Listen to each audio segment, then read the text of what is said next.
But make Oh a my hype up now. god. Judy, Wait, how are off you? mic first. I'm Wait, fine, make no, I'm I very fine, my dear.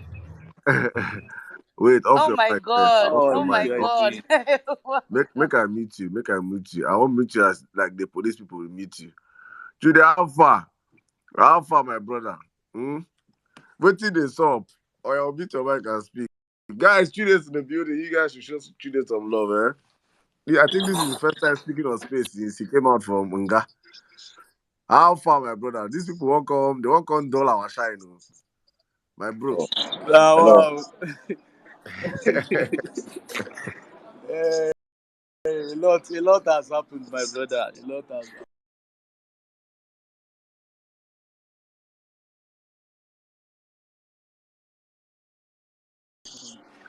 I'm very fine. They want to. They want so fast, but I thank God that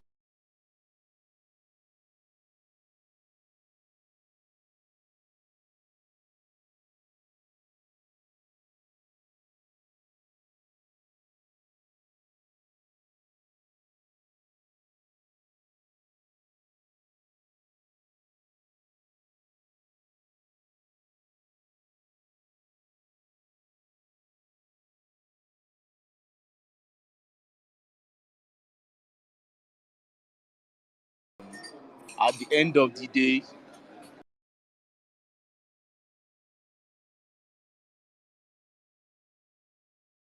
it's- so I thank everybody who contributed in one way or the other to see to my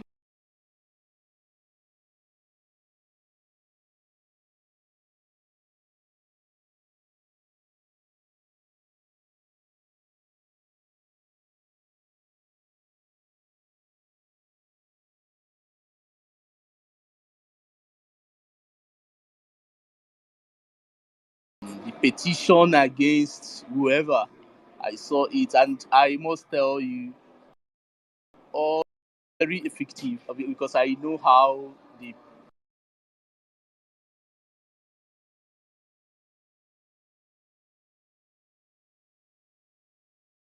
the pressure was in there. I know how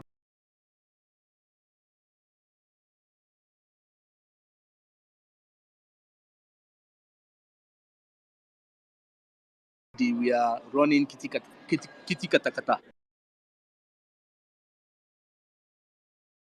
is stronger, and we will continue to demand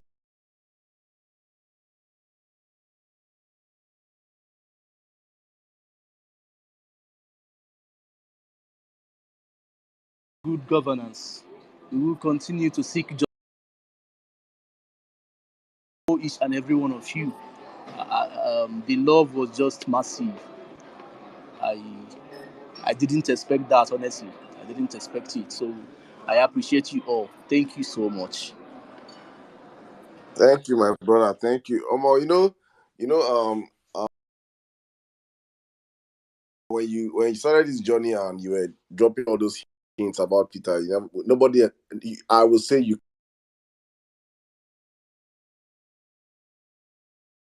those pages that was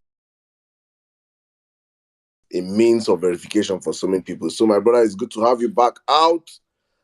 This one will be saying our only pictures in the post for us. If you want to turn Twitter to Instagram, you have to be please get back to tweeting. Let us know that you're truly back on the streets of Twitter because you're one very very strong voice. We need to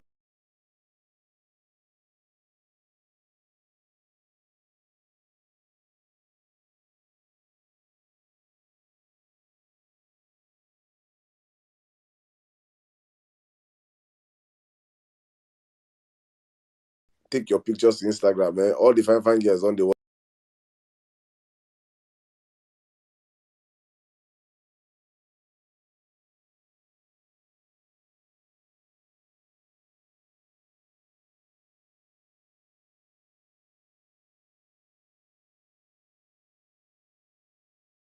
you say so actually they put picture up and down.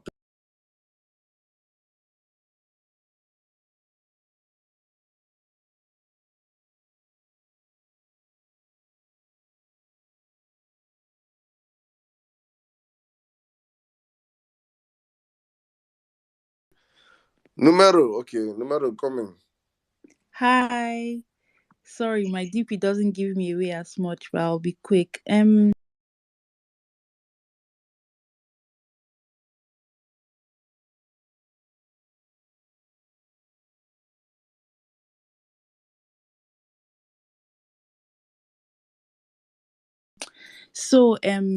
What Peter Okabong from Come Just on. North, Oh, yes, just not wow.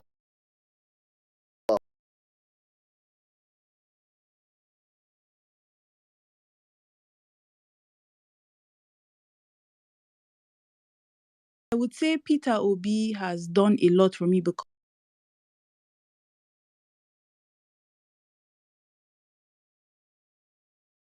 been brought to question because of how the Buhari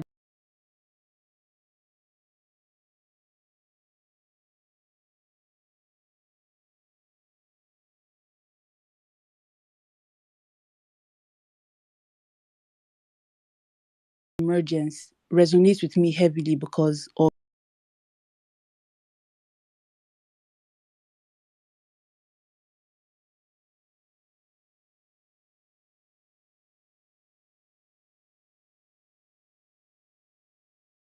me is Peter Obi's emergence is going to do wonders for our moral fabric and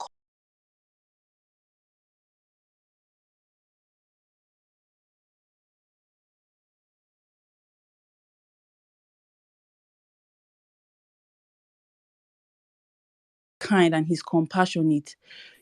I encountered him with my friends and my classmates in 2019 when he was running at the airport, and he was severely humble. He strolled past us like he wasn't who he was, with his suitcase, so humble, so easy to reach.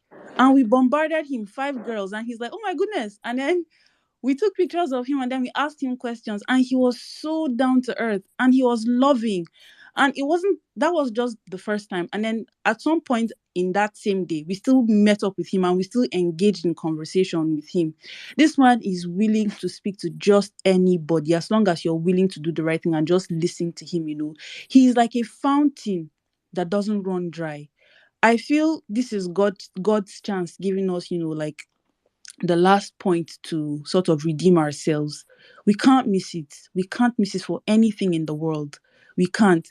You have no idea how many times I go on my knees and pray for this man. It is that serious to me. It is very serious. When you hear the numbers that Plateau State turned out during the presidential election, it wasn't banter. It was actually millions. What the APC did was daylight robbery. Daylight robbery. And anyway, we are going to answer them, but that one is, it's in the works. But it's just to tell you how much Plateau people have suffered, and they see themselves in Peter Obi. We see ourselves. He presents hope. He presents that thing that we all want to see, and he's going to get his mandate back. He's going to get it back. I just don't know how it's going to happen, but we are going to help him, and he's getting that mandate back. There's nothing anybody wants to do about it. There's nothing anybody wants to see. We are ready for APC. This is not 2015. It's a new junta and a new team and a new sheriff is in town. So that's it. We're getting our mandate back. Thank you very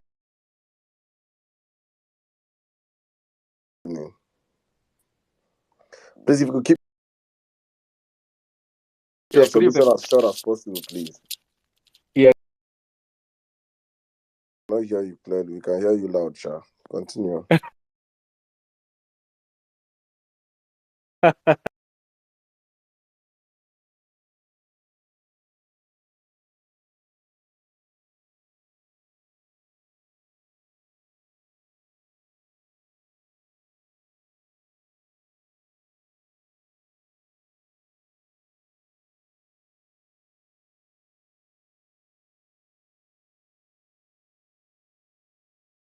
to be part of the space, and I'm excited, guys. First of all,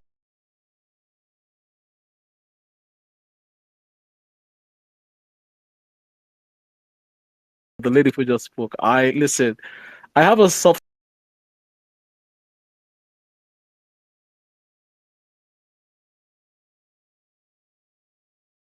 extremely decay has kept Nigeria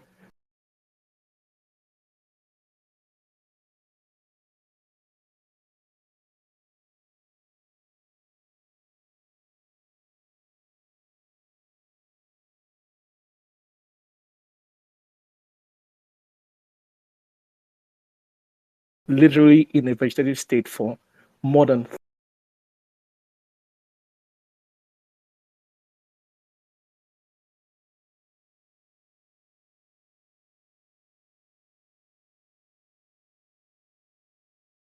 in 2009 when I was in Nigeria. I'm no longer in Nigeria. I left Nigeria many years ago, and I'm happy. But for me, just as in diaspora, listening to this, man, I'm like, oh my god, this guy even how is this guy Nigerian? Like how? Knowing food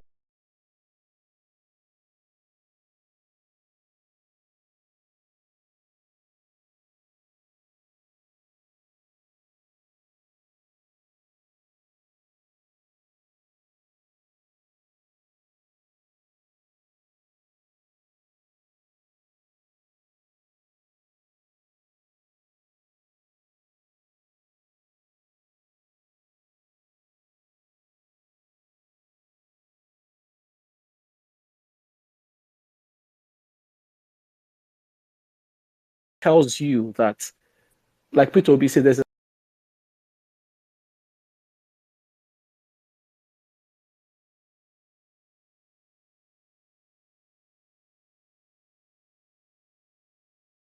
and they're in their minority, believe me. They are in a minority, but unfortunately, we don't have the experience. What Obi has done is awaken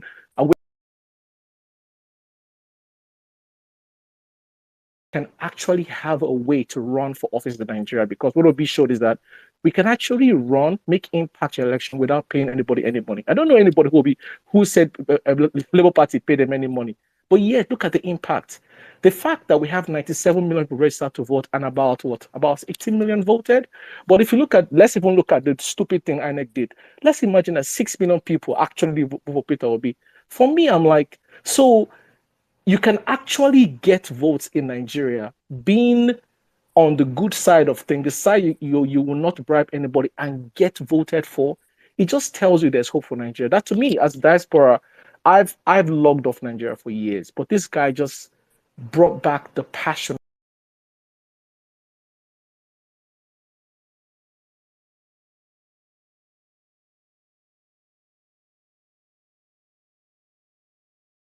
Joe, I know what it means to be Nigerian, how I loved growing up in Nigeria. I went to school in Nigeria. I knew when Nigeria was good. And revolution, I didn't know it was going to be a political revolution. I didn't see that. That shocked me. So I look at the Obidient movement as a conscience, the conscience of Nigeria.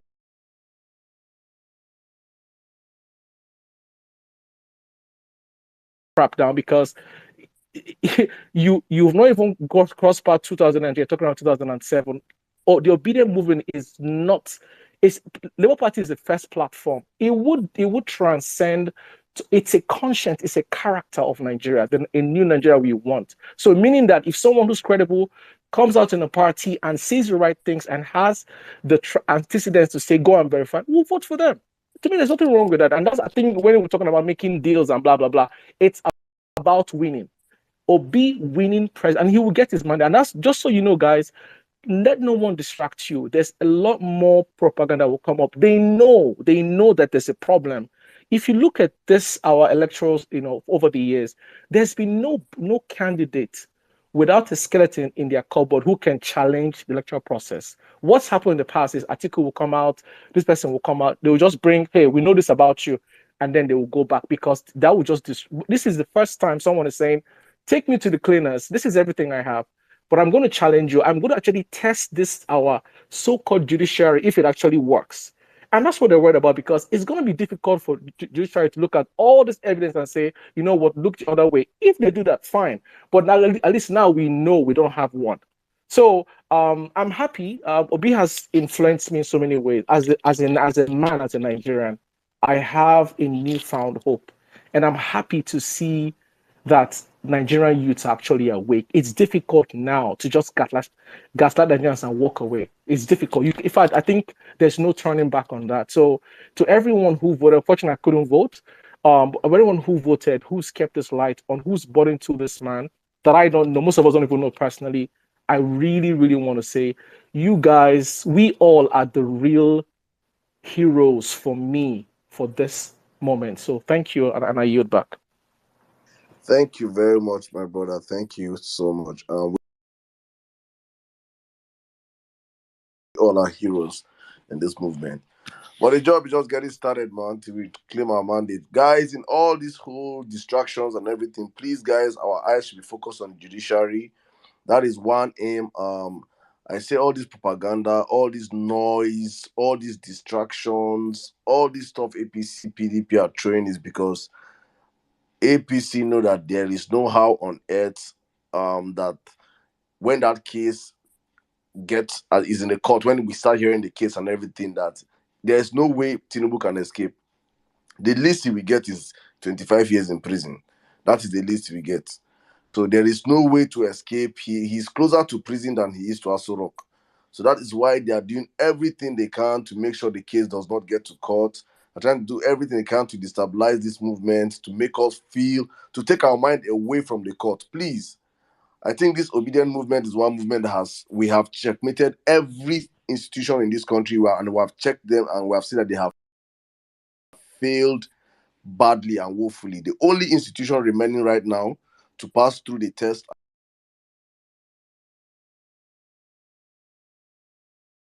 the noise, and we're starting a new week tomorrow. That new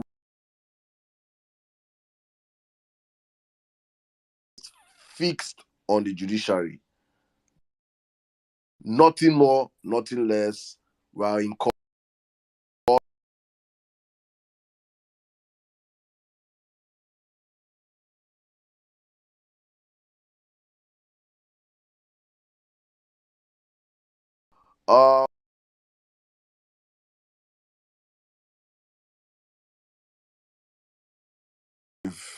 Okay, Ure, welcome. Good evening.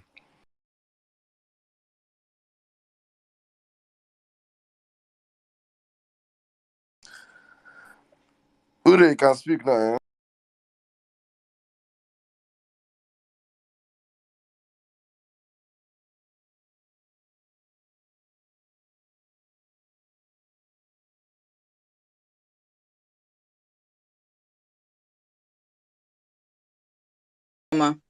How P2B has influenced me.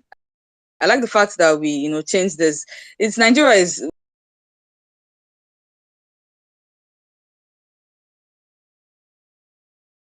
PVC. In fact, first off, transferring the PVC and then going to pick up my PVC and eventually voting. So that's it. For me, I think that's a huge influence. That voting culture in Nigeria is a good thing. The fact that we now know that we are supposed to, he gingered us to be able to do that, I think is beautiful. And then also, these people, they're not used to being questioned. They had exalted themselves and they were demigods. It was impossible to question them. There was this shroud of mystery that surrounded them. You couldn't look them in the eye. But now they are demystified. This movement, this obedience movement, has brought them out of their shell. It has placed them in the market square, where even a child can tell them, "Oh, take off your clothes. Let me see what is underneath." And they don't like that. So P2B has also created an enabling environment for young, audacious minds. So we're seeing people like Badibo Rodsvival, who has so much power, fire in him, stepping up because somebody has created. They say government doesn't create jobs. Government creates an enabling environment for people to make and create jobs. That's exactly what he has done here. He has created an enabling environment for young, audacious minds to be able to thrive, become influences in their immediate sphere. So I think that's another very great feat as well that we have seen. He has given us the power to dream. The dream that we've always had, that dream of a free and fair Nigeria. Now we're seeing it like it is so close. It is so close that we can almost touch it. Where somebody who was nobody can just step up the next day and become somebody. An Okada man is in the house, guys. We have never seen this kind of thing in Nigeria before, where somebody is vying for an elective position without money. People would rather say, if you don't have money, if you don't have the strength to be political in the Nigerian political sphere, just wait for an elective position. But people are actually coming out. They give shishi, that mantra, we know they give shishi, coming out for elective positions and being voted in. I think that's beautiful as well. Now we know that it is doable, and it is a very scary moment for this supposedly 30 years structure. So they don't like it. The old guards are very envious of Peter Obi. Somebody has finally grown the balls that they never could grow. They didn't think that it was possible for one person to stand up and obstruct an entire system. They're seeing it now, and it's not good for them. They don't like it. So I want all of us to know here, if there's anything that we're going to take away from this space, first off, thank you to the host and co-host for coming up with this idea. It's very timely, that we're having this. And it would be nice that we have this every once in a week as well to, encourage each other and keep moving. They know, propagandas are a huge decoy. It's very potent. We've seen the Tinubu camp. Tinubu is a man in himself. He has built a structure. You can call it a structure based on illegality, but it's something that has lasted for a very long time. And it has worked for him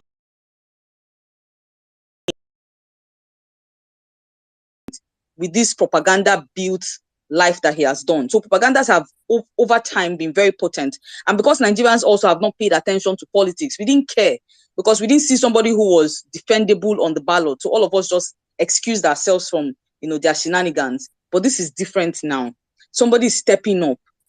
Somebody is stepping up. So the propagandas, I want us to understand, these propagandas have been a tool that have been in existence for a very long time. They're very potent. They are the most potent way to tire out the cleanest person. When someone starts telling you, come to court, go to court, talk to this person, talk to that person, you become tired and you're like, is this really worth fighting for? Let me just leave it. But there's something that they fail to understand. They're fighting against somebody who has, first off, built an audacity over time, and that audacity has given rise to tenacity. Peter Obi has gone to court and stayed there for 3 years to be able to defend and get back his mandate. So they know that they're up against something that they cannot easily push aside. And now with this wave of young Nigerians behind him, this teeming wave,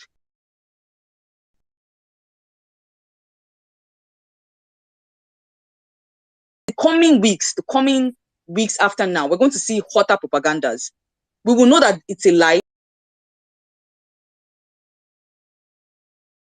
Come through tribal sentiments and religious sentiments.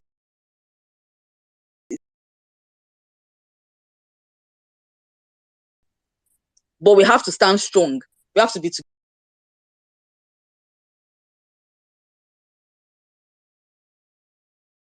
together. It's something that we have to be deliberate and intentional about. On evangelism that none of us should sit out. We should all be involved in it. We should throw ourselves in it. Now they know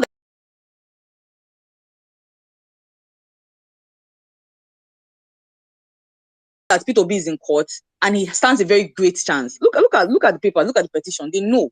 So what they're trying to do is distract us. Now, if you go on Twitter timeline, so I think at some point, yes, we're individual-minded people. We're individualistic in nature because we all think for ourselves. We're not a mob that follows a bandwagon. We have our thinking caps on, and we're solidly cerebral to be able to think. I understand that, but that can also be negative for this movement. If we all are saying everybody will just do what they want, I think it would be nice for us to sometimes come together as a house, harness our thoughts, and know which way we want to go. Sometimes we should learn to ignore these things. The Mekano boys are a bigger problem that we have than the APC. The APC already know that this is a very huge cult that we're fighting. I call them aligned principalities and con men. So you know what we're up against. We're not dealing with principality. We're not dealing with flesh and blood here. We already know that one. But the Mekano boys, are people who come like rats biting you. It's biting you and it's blowing breeze and you can't tell. So I think I want all of us to brace up for the impact. Propagandas will come. Now we know that, because first of all, how is it even normal in a sane environment for you to be tapping into people's private calls? How is that even a normal thing to do? But they're doing it and nobody's questioning them because Nigeria is no longer an ideal society. So, but let all of us just brace ourselves up, be in the right frame of mind for the next coming days, and focus on the court proceedings. Peter Obi said we're going to court. He has gone to court. That's what we're looking at. Let's not be distracted by all of these things that are throwing. EFCC came out and told us that they are already, they've been following this man up for the past 9 months, and they have not been able to get any debt on him, no trails of embezzlement under his government as Anambra State governor, and they are still checking that if they see anything, they'll let us know. But we know that for 9 months, if they've checked and they haven't seen anything till now, then there's literally nothing to see. So that's why they're resorting to propaganda. So please, guys, let's keep our heads focused. Thank you guys for this space. It's really amazing that we can all come here and talk. Thank you. I yield my mic. Thank you very much. Okay. Omega, are you there? Yeah. Good evening, everybody.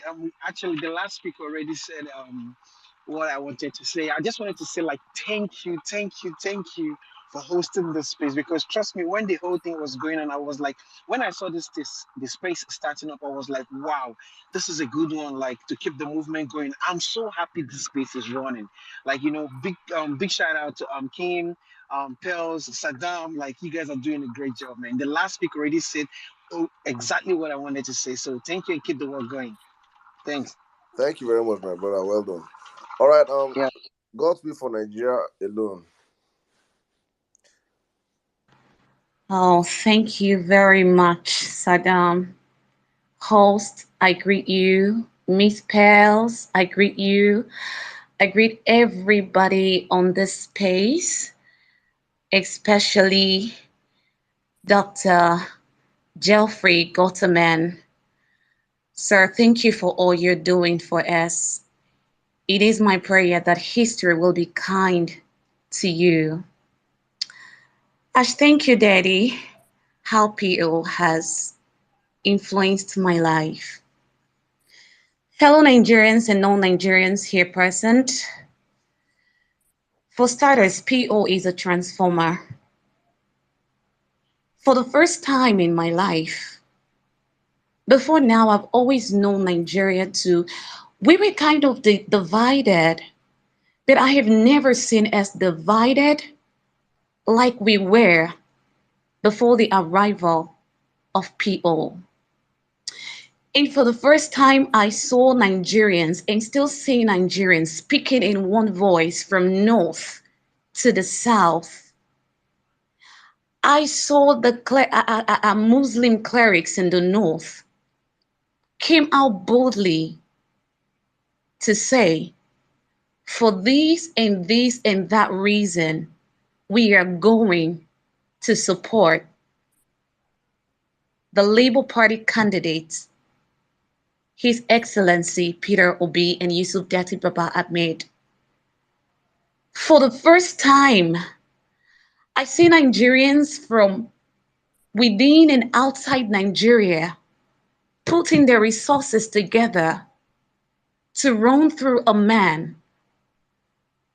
As a matter of fact, we picked him to be the poster boy because we know that we all can't be there because of his impeccable character. Before now, fellow Nigerians and non-Nigerians, I have always been ashamed of the people we call leaders in Nigeria. Because when you go outside the shores of Nigeria, first what they see you as is either as a fraudster or a drug dealer. You know? But at a time, one day I was listening, I was just watching Arise News. And an elderly man was talking about, we want Peter Obi to come in, to throw his hat into the ring. If he does not join this race, it means it's not complete. I was like, God, who is this person? I went on doing little research. And I was like, wow, do we really have this kind of human being as a Nigerian, a man who has been a governor for 8 good years? No record of stealing, as in, I was like, God. And for the first time in my life, as terrible as they made it feel that in Lagos is APC is this, if you do anything otherwise, you're a goner. I saw myself sharing flyers, giving things about Labour Party on the streets of Lagos. Like, seriously, I detest and hated politics with passion. But with the arrival of this man, whom I call my Saint Obi,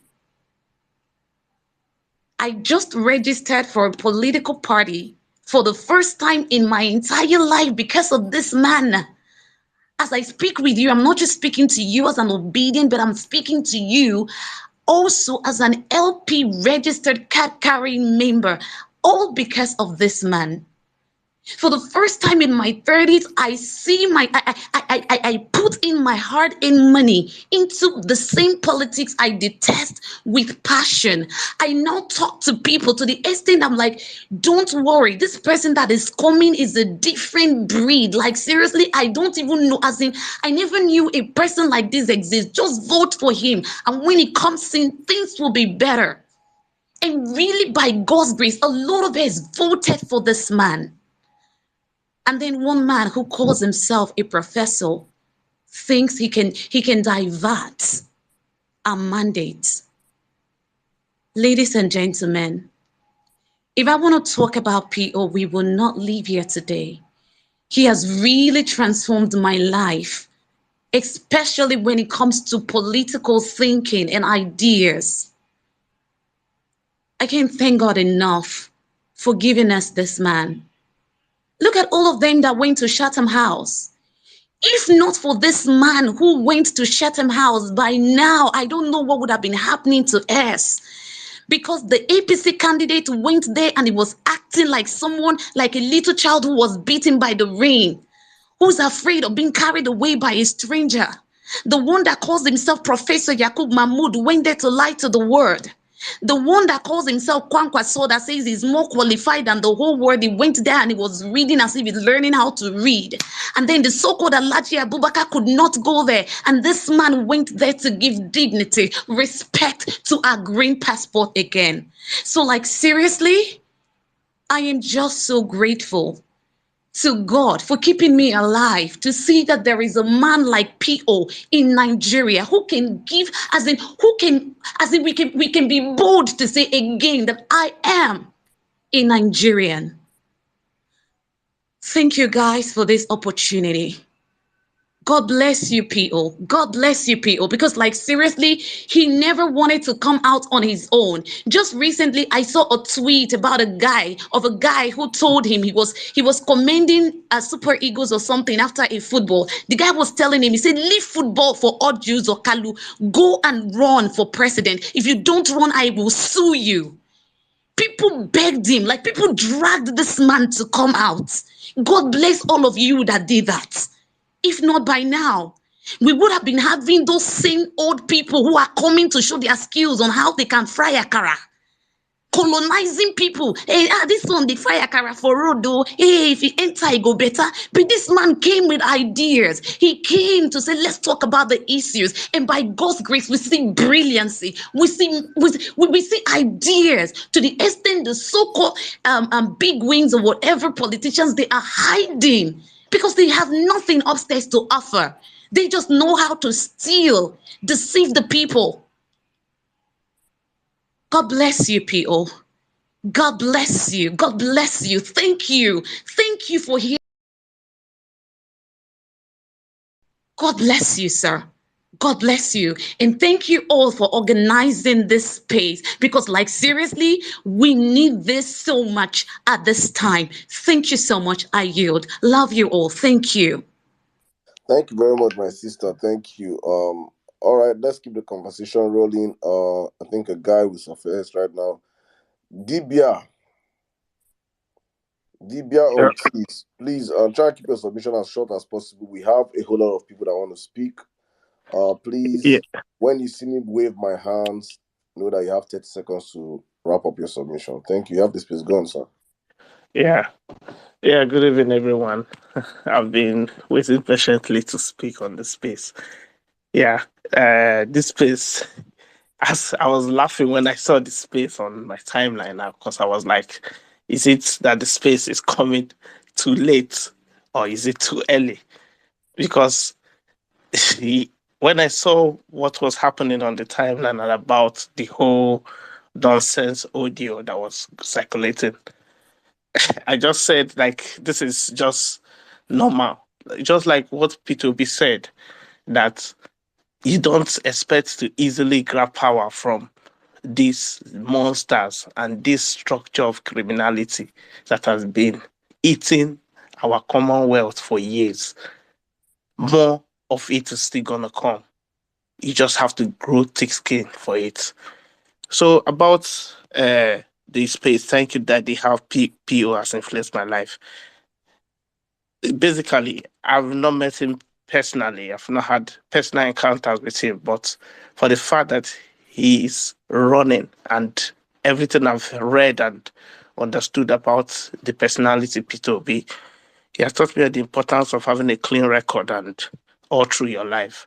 Because when someone, a Nigerian politician, coming to say people to verify his record, go and verify, he put himself on that standard that yes, I'm out, come and verify me. And these people have been searching and searching, and they have not seen anything to pin on the man. So they have come, like, look at people like their DJ Ade and you have been bringing these lies of him being a religious bigot all through before and during and after the election. They have been trying to pin one negative thing. Let it be that that he has his own baggage. They have been trying and forcing, and they can't. They don't even know how to do it. Anything that move. Look at these people. These people are the same people that their Messiah is a drug lord, but they don't even care about it. They have accepted their own evils, and they want to find a way to rob you, just like pigs trying to rob you in the mud that they have. You yourself, you have to be stained as they are. So it just shows me what I've learned is if you have a clean record, you have absolutely nothing to fear. You have integrity, and it speaks for you going forward. Now, as going forward, I just wanted to just say general briefly talk about there is still hope. There is still hope for Nigeria. For someone like PO running for president shows you that there is still hope. Years ago in the past elections, we have people coming to fry akara, braid hair, and do all sorts of nonsense things. I will give you light, I will give you road. None of them said it. There was no nonsense promises done in this election because they know that the real game is like the obedience movement, the measures of PO have shaken the whole system, have destroyed the whole status quo that these people are used to. Now, there's no talking about social media, 3 people tweeting in the room. We are not on the table, and now we are discussing with them. We are not on the table. Nobody is talking about social media, 3 people tweeting in a room. They don't have structure. Nobody is saying it. We are not on the table, and we sit on that table and push them out. And Nigeria must work for everybody. Look at FFK is now an internet troll, comes and talks so many fake things of hatred and bigotry. The dishonest minister of state for employment and labor doesn't do his job. He comes every day and tweet and throws like a fake Twitter page. Those are the kind of characters that are surrounded by that people. Those are the people that want to lead us. And they Can you call wrap up in 10 seconds, please? and they call their mantra renewed hope. There is no hope for them. I just believe that we should focus on the court case, keep hampering and telling the world that P2B won this election, and we should put more pressure that the judiciary should do the right thing. At the end of the day, we are still going to be victorious. Hit my mic.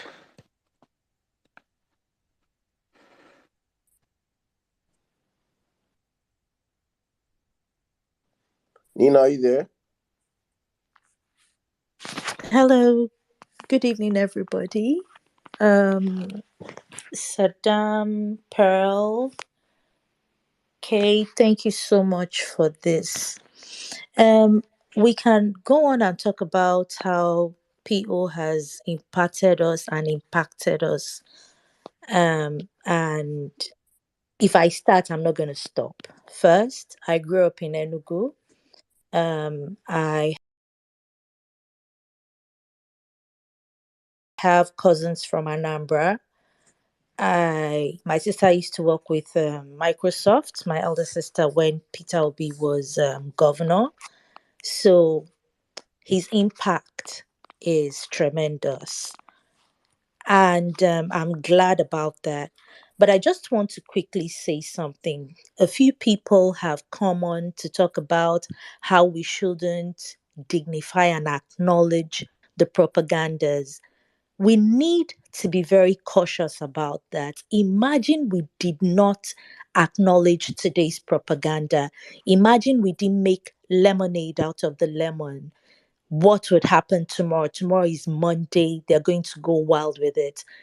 There are things you can overlook, and there are other things you shouldn't overlook. What we did today has actually highlighted a lot of evil going on with APC as a party, with the government and government agencies. And it's important we do not lose the momentum. The momentum, and we keep our eyes on the ball. Somebody who spoke earlier talked about how a husband and wife would be fighting, and the man takes his key, drives out, cools off, and comes back. It depends on what you're arguing about. If your wife has a minor niece who is visiting, an 11-year-old, and she tells you that you sexually molested her niece at night while she was sleeping, you're not going to pick up your car key and go cool off and come back. It's a very grievous accusation. If Peter Obi is being accused of trying to start a religious war, it's not something you glaze over. It's very important. We know where to draw the line, we know what to speak on. Because if we keep talking about, oh, don't dignify propagandas, well, we shouldn't dignify everything, but we should find out the magnitude of some accusations and nip them in the bud. That's very important. That's what I wanted to talk about. Again, thank you, everybody. We're doing great, and I hope we don't drop the ball. I'd like to yield. Thank you very much, Nina. Thank you. We would not drop the ball. All right, Yakub. Yakub deals. All right, thank you so much. I have to start by commending you, MS Adam. God bless you, Pearls, Kiibati, and everyone else who have been holding the flag up. Thank you so much. May history be kind to you. May God bless you. Peter Obi has done a lot. I want to bet that there is stuff that 5-10 years from now, we'll gather somewhere, wherever we gather and talk, and find out things which Peter Obi is doing today, which we won't catch today. I'll just quickly go through the things I wrote that Peter Obi has done for me, but by extension, Nigerians and even Africans. It was Billy Graham who said that when a brave man steps forward, the spines of others around are straightened. Obi is arguably Nigeria's most courageous man and politician. And it's obvious that every Obidient is a progressive person. And so, understandably or expectedly, we are all committed to self-improvement. And if you're committed to self-improvement, you will understand the amount of work that Peter Obi has done on himself to be the kind of person he is, to attain certain level of focus, courage, and consistency. Obi's character is the model of the operating system of the new Nigeria that we all desire. There's a spark that lights up the good that every Nigerian knows is in every Nigerian, or is in most Nigerians, excuse me. He has galvanized the conscience of every truly progressive Nigerian. In fact, every truly progressive African. He has taught us to fight, to be bold, to stand strong in the face of the storm of corruption.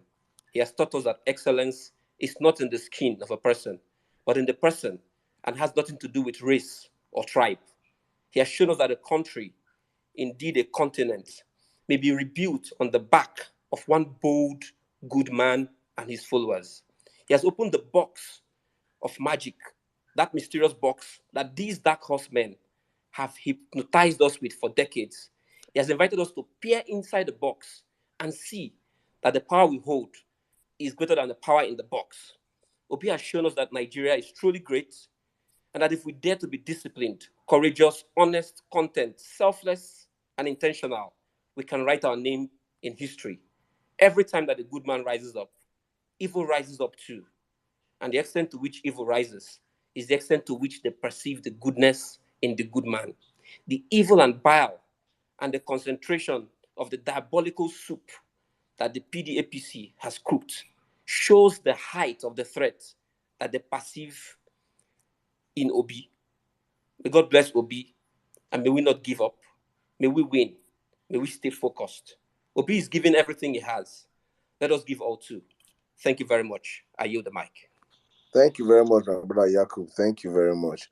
All right, let's go real quick. I think let's take a lady. Adaigwe, are you there? Please have the space, please. Hi, Saddam. Good evening, everyone. Hi, Kiibati and Pels.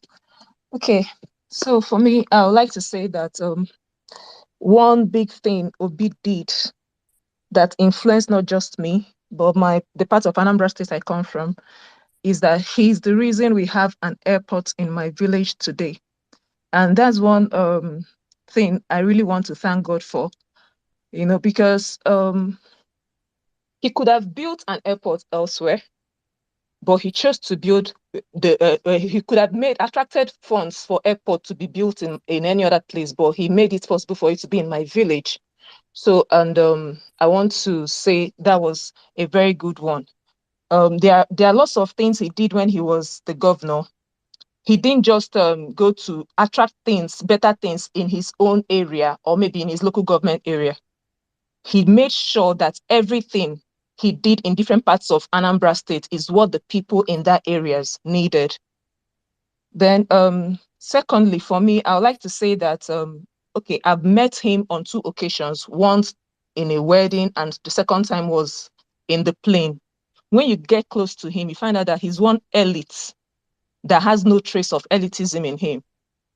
He's calm, he's calculated, he's focused. He wants to relate with everyone. And another thing I really love about him is his family values. When you look at his family values, you see that the love and cohesion we have today as Obidient kind of stems from what is coming from his own family values too. Somehow he has turned all of us to be politicians. Sometime in October last year, I was in the hospital, and that period, we are having lots of violent spaces. And I was always listening to violent space. So, and at one time I heard the nurses discussing about me, and they said that politician, that's how far he has made all of us to have interest in politics. One other thing that I really love about Obi is the fact that his work rate is very challenging. During that period I was in the hospital, I had a surgery, and I was told that I'm going to be able to do stuff after 60 to 90 days. But when I saw Obi's work rate, it challenged me as an individual. I had to say, no, I can't sit down and wait till 60 or 90 days to start being useful. By the 42nd day, I was already on the streets with fellow Obedients doing stuff for the movement. So Obi is one leader that sometimes when you're looking at him, it appears like 1 minute you're seeing Lee Kuan Yew, the next minute you're seeing Martin Luther. So as a young person, if you're looking forward to someone that will be like your like someone you can look up to, your mentor in leadership, I think Obi is the one you should consider, because for me, I'll continue to be his student. Thank you, everyone, and good night. Thank you very much, my sister. All right. Let's take Omo Olaidin. Good evening. Yeah, good evening, Saddam. Good evening, everyone. My take is that Peter Obi is actually an embodiment of politics in Nigeria. He's an enlightening body of politics in Nigeria. This is actually a man that has come to to to to politically awaken every single sensible Nigerian. This is the man that has come to let us see the reason between the light and the darkness. This is the man that has come to make every single Nigerian a politically aware. This is the same man that has, do you guys actually know what it is for a 20-year-old boy or girl to be glued to their TV, to Nigerian news, to know what is going on in Nigeria? It's all because of Peter Obi. This is the man that has actually made the entire Nigeria to be a politician. Everybody wants to contribute. Everybody wants to know what is going on in the politics of Nigeria. Everybody wants to. We all actually believe it is the opposition actually believe that the entire Obidient actually end on Twitter, until you go out there and see how people actually interested in working for Peter Obi. This is not because of the fact that people on social media are shouting Peter Obi, or people on social media are shouting Obidient. No, it is because of the fact that his influence has actually gotten to even the grassroots, not just on the media. His communication has reached down to the grassroots. So the influence of Peter Obi is not just limited to the social media. It has actually gone viral to the entire country. There will actually be a time where the APC will actually set up a propaganda on Twitter or probably on social media, and you will see the entire Nigerians in action. That is when they will actually know that the entire Nigeria, or 90% of Nigerians, are actually behind Peter Obi. It is actually unfortunate the election was not fair and fair. If the election was free and fair, that is actually when they will know that almost the entire Nigerians are behind Peter Obi. This is not even about politics. This is about the kind of person he is, the kind of influence that he has set out to. Peter Obi, as a person, personally, I am actually very, very interested in politics. But seeing Peter Obi, hearing the things he's saying and the things that he has done and everything, I even actually want to do more. I want to even work under him. I want to be more politically explored. It's all because of Peter Obi. So this is the man that has given us more hope. This is the man that has given us more visions about our country. Even for the fact that we all lost our hope and vision for this country. But this particular man just come and then put the whole vision in our head, and then that's it. So before you know it, we all believe there is a country. The reason why we are still seeing Nigeria as the same country is because of Peter Obi. So I just pray that the judiciary gets it right, because trust me, if we have a good and working judiciary, I personally would even love to sue INEC, because it's crazy. I left my home exactly 5 a.m. I risked my life exactly 5 a.m. to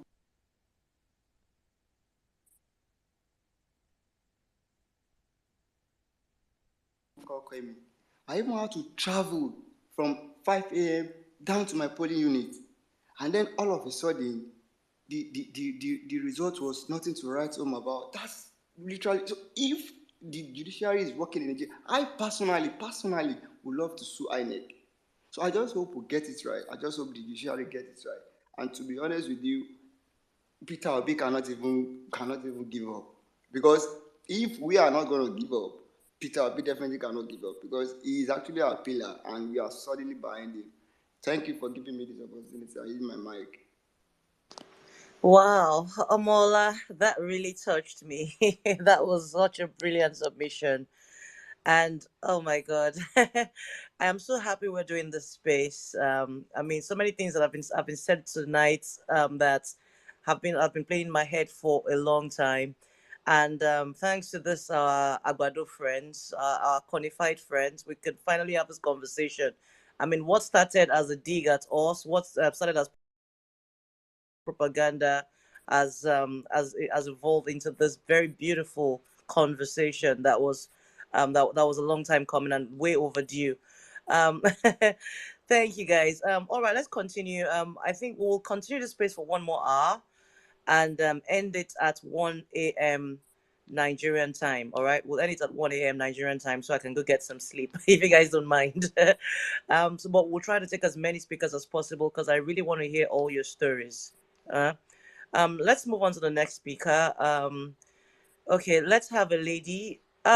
Oh my God, who has not gone? Okay, Deborah. Let's have a lady next. I'm going by what we've been doing. Deborah, good evening. Can you hear me? Okay, You good have the evening. floor. Go Can you ahead, hear please. me? Yes, you have the floor. 2 minutes, please. Go ahead. Oh, okay. Good evening, everyone. And thank you so much for putting up this space where we can express our thought concerning our leader, Peter Obi.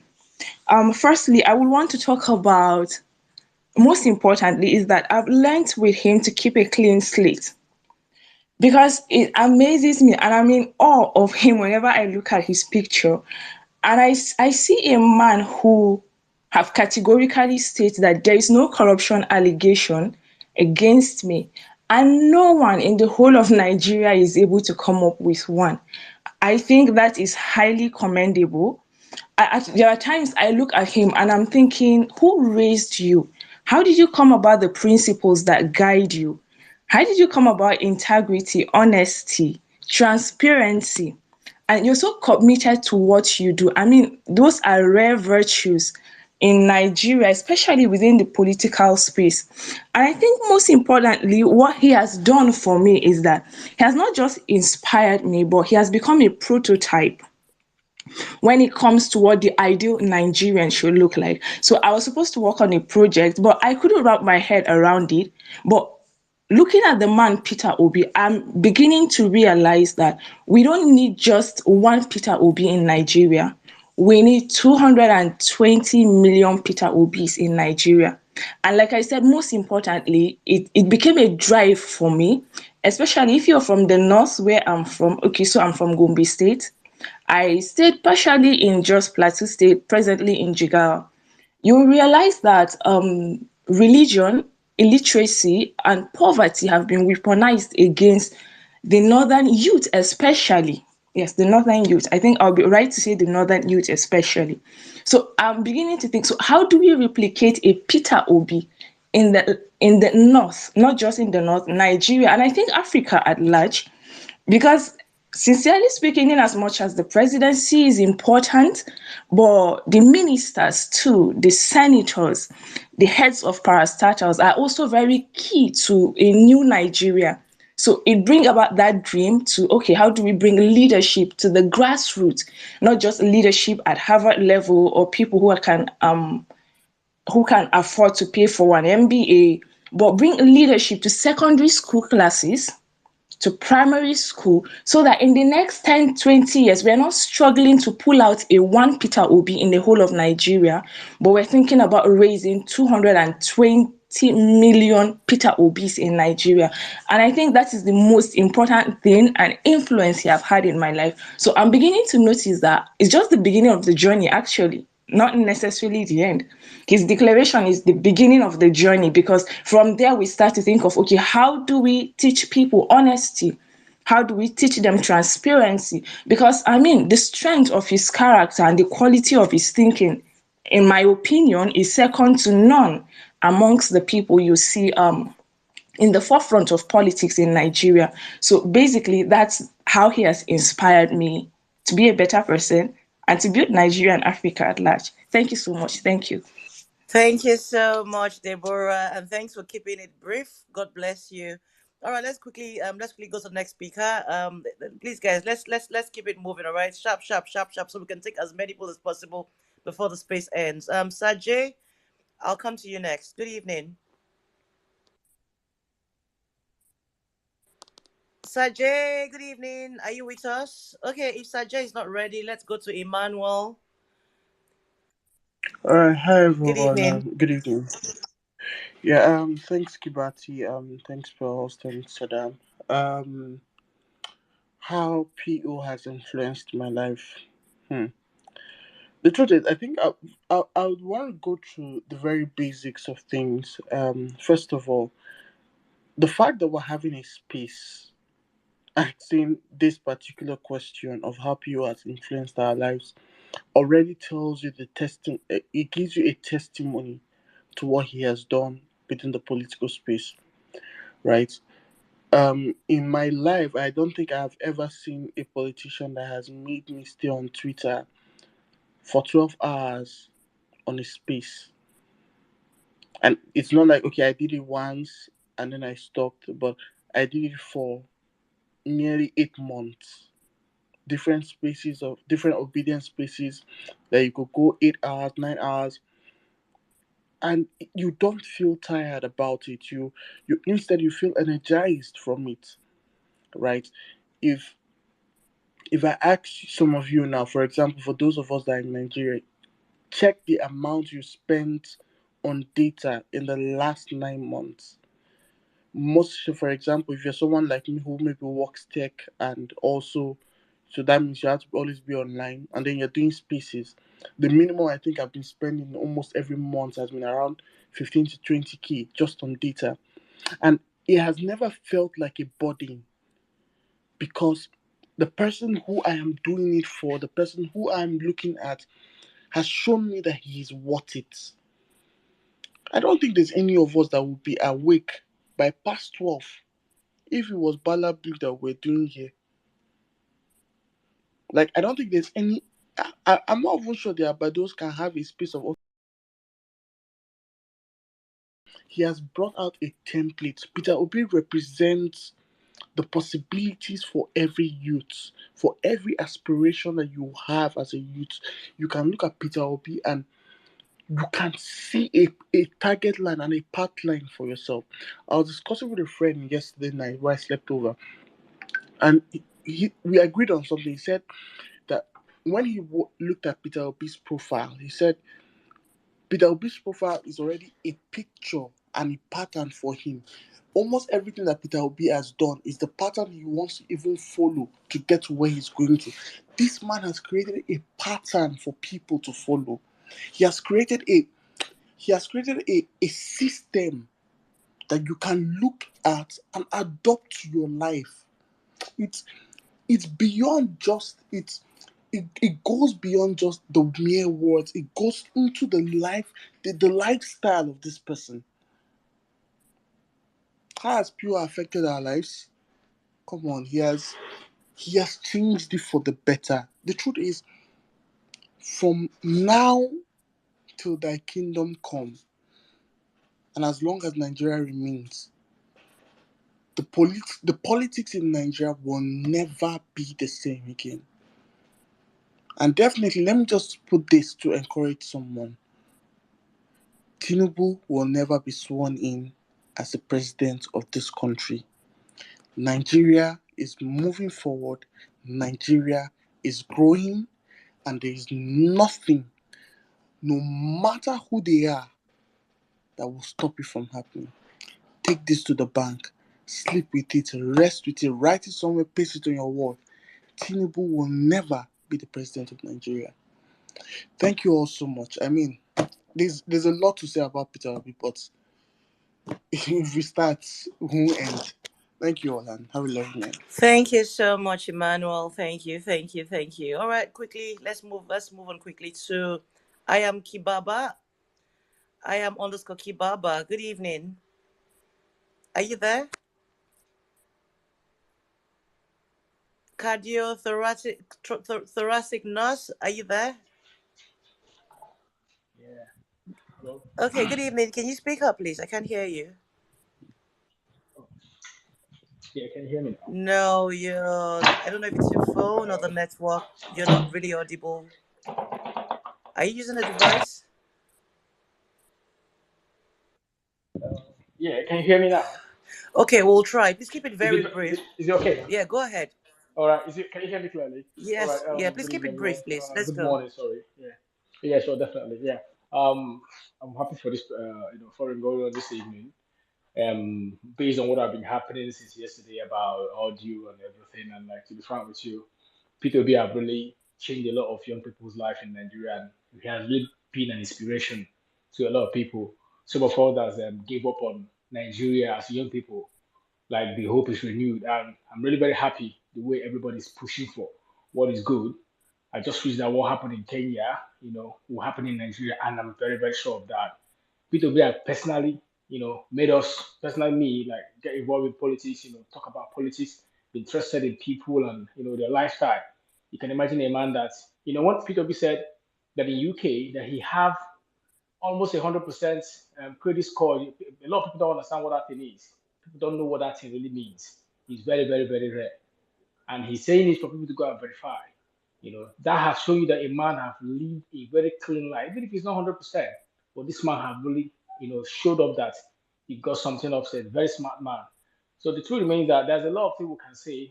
They keep saying that if our bodies are free, it's not enough to, like, there's a lot of things this man have done for us. But I just want to encourage every one of us, obedient, and everybody that's a like of good thing, to keep pushing, to keep writing, keep tweeting, keep writing every good thing you can write about Nigeria and good governance. And because I'm just hopeful and believe that distant time there'll be a very good change coming from Peter Obi and his group. Thank you very much. Thank you. Thank you so much. Thank you so much. All right, let's go to a lady now. Please, if you're on the stage and you've not spoken and you'd like to speak, please raise up your hand so I can come to you. If your hand is not up, I'll assume you've spoken and I will have to drop you. All right, so please raise up your hand if you'd like to speak. Let's go to a lady, like I said. Ma 6311, are you a lady? Good evening.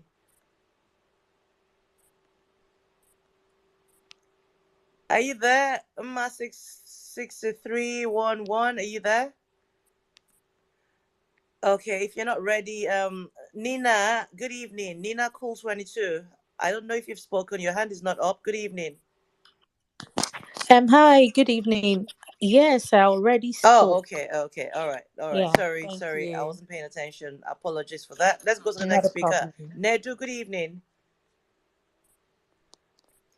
Nedu, are you there? Hi, good evening. Can you Yes, hear good me? evening. Yes, over to you, please. Awesome, Go ahead. awesome. Good evening, everyone. Good morning, wherever y'all are spacing in from. Thanks, Kiibati, Pel, and Amira for this space. I just logged into Twitter and I saw it and I just dialed it, and I think it just came at the right time. Just going by all that has happened in the last few hours, right? It's funny. It just feels like the more propaganda and falsehood that will be passed on in these coming days is actually gonna make the cement, right, of PU and obedience, become stronger and harder. So no matter how the games are gonna be played, I think it may actually just be in our favor. In terms of what PO has done, for me personally, I'll take it beyond personal. Let me just say to we younger Nigerians, we self aspirational Nigerians, because I think those are the people that PU appeals to. It's not just about being young and being smart, being educated, having an MBA and all those degrees. Because as we've seen, right, a lot of folks that have all those degrees are not really self aspirational and well meaning Nigerians, So it's the self aspirational and the well meaning Nigerians that PU appeals to. And what he has done prior to this election, I've always believed that every country deserves their leaders. And I was honestly okay that, if this election, like most Nigerians believed that it was going to be free and fair to a large extent, that however the outcome is, Nigerians made their decision, right? But it was obvious that majority of Nigerians actually love and want progress. So for me, that's one of the biggest things that PU has done for me personally and for young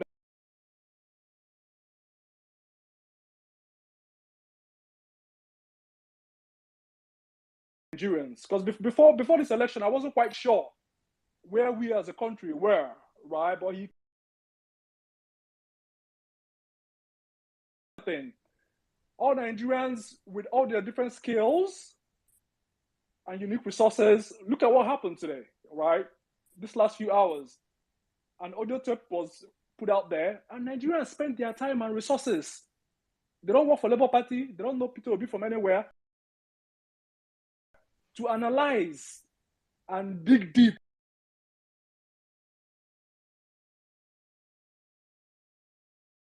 Tape. So for me, that's what Peter has done. He has really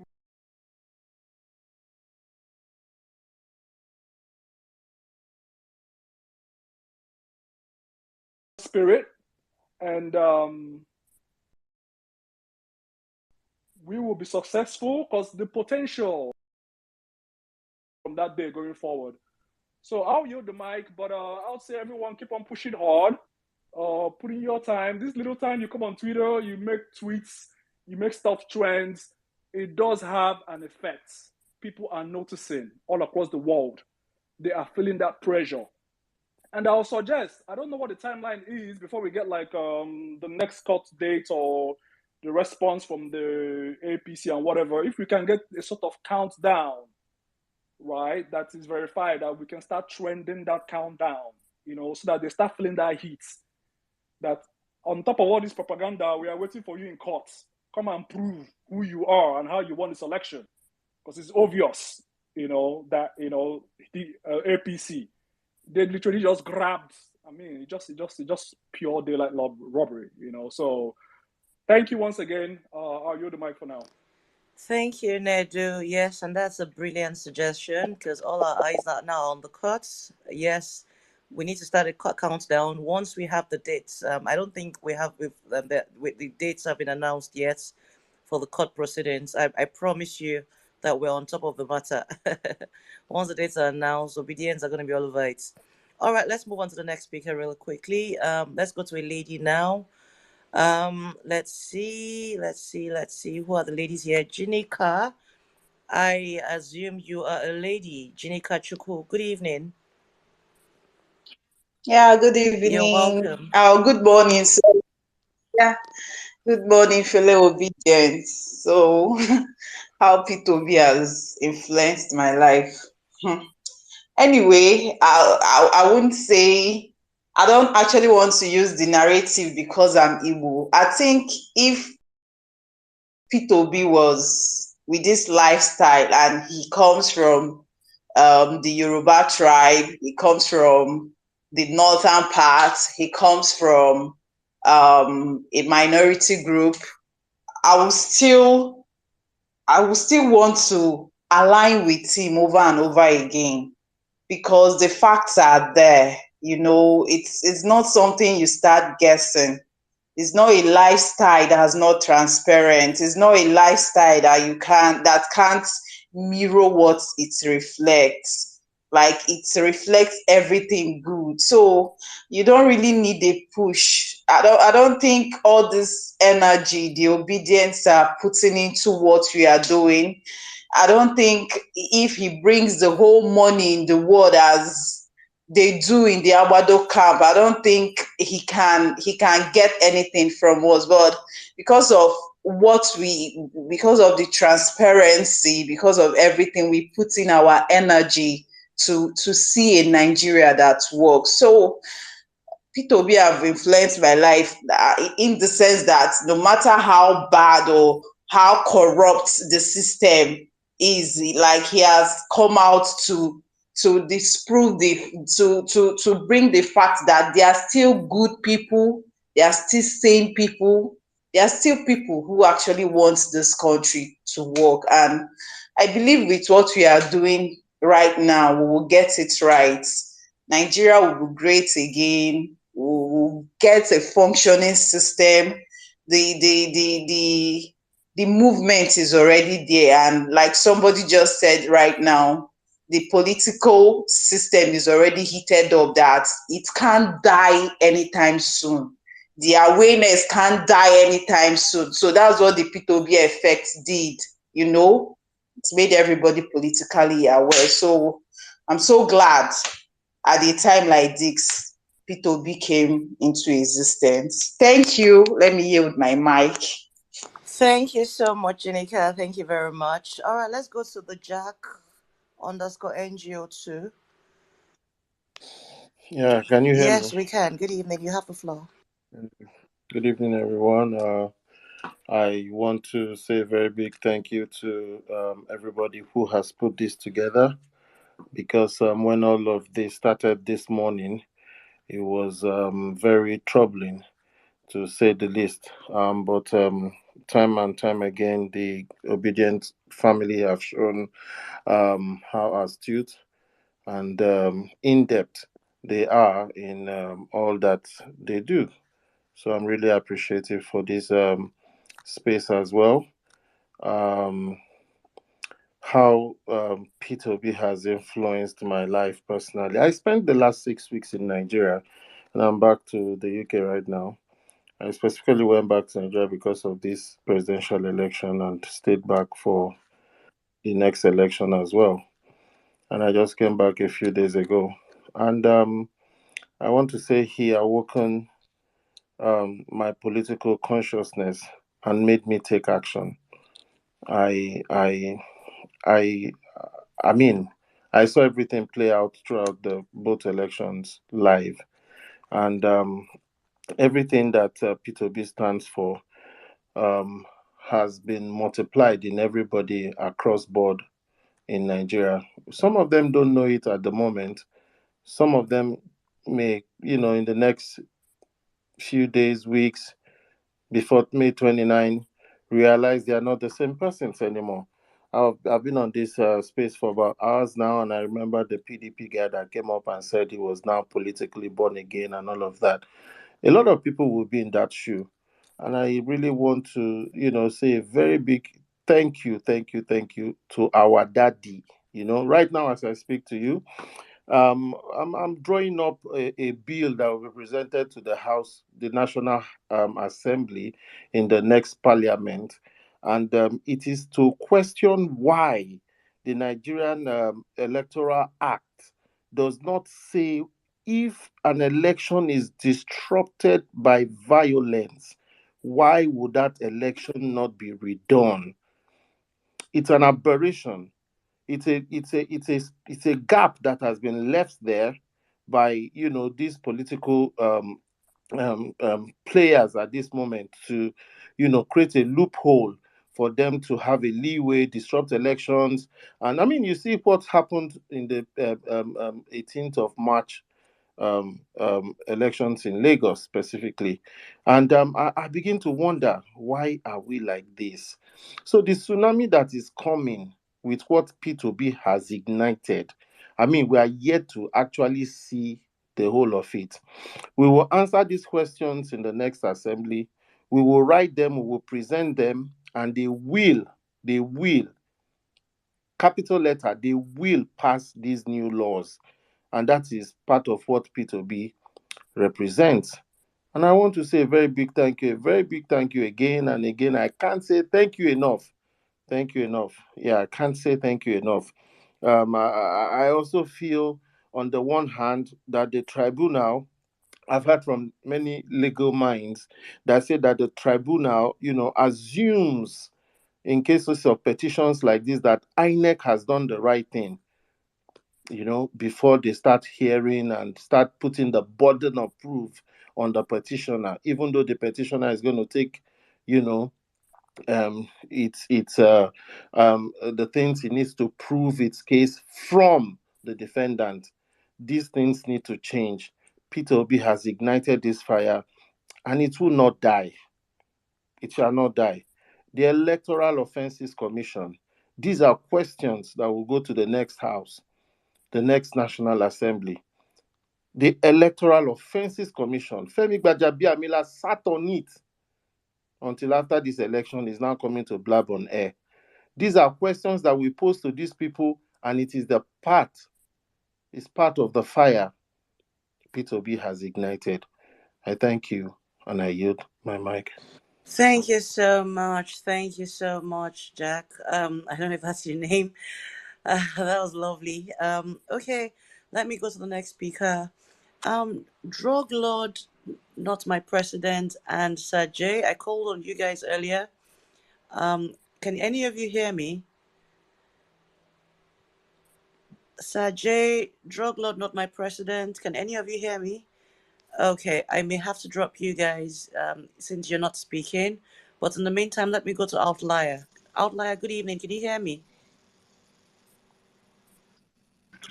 Yes, I can hear you. Good All right, evening. go ahead. You have the floor. Thank you so much. And thank you, everyone on this call. I've been on the space from the start. Um, I had to handle my mom in the hospital on one hand and being on this call on the other hand.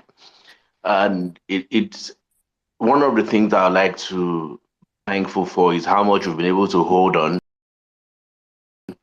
from the start of all of this struggle till now.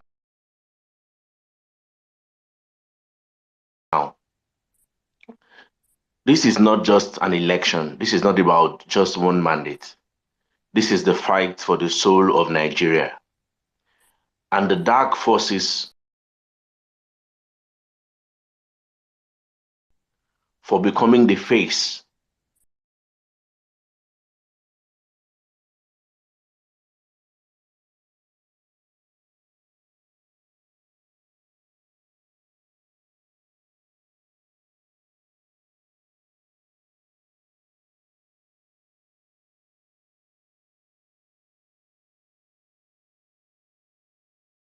is to thank Peter Obi for what I've put out there, the intelligent conversations and suggestions that have come up.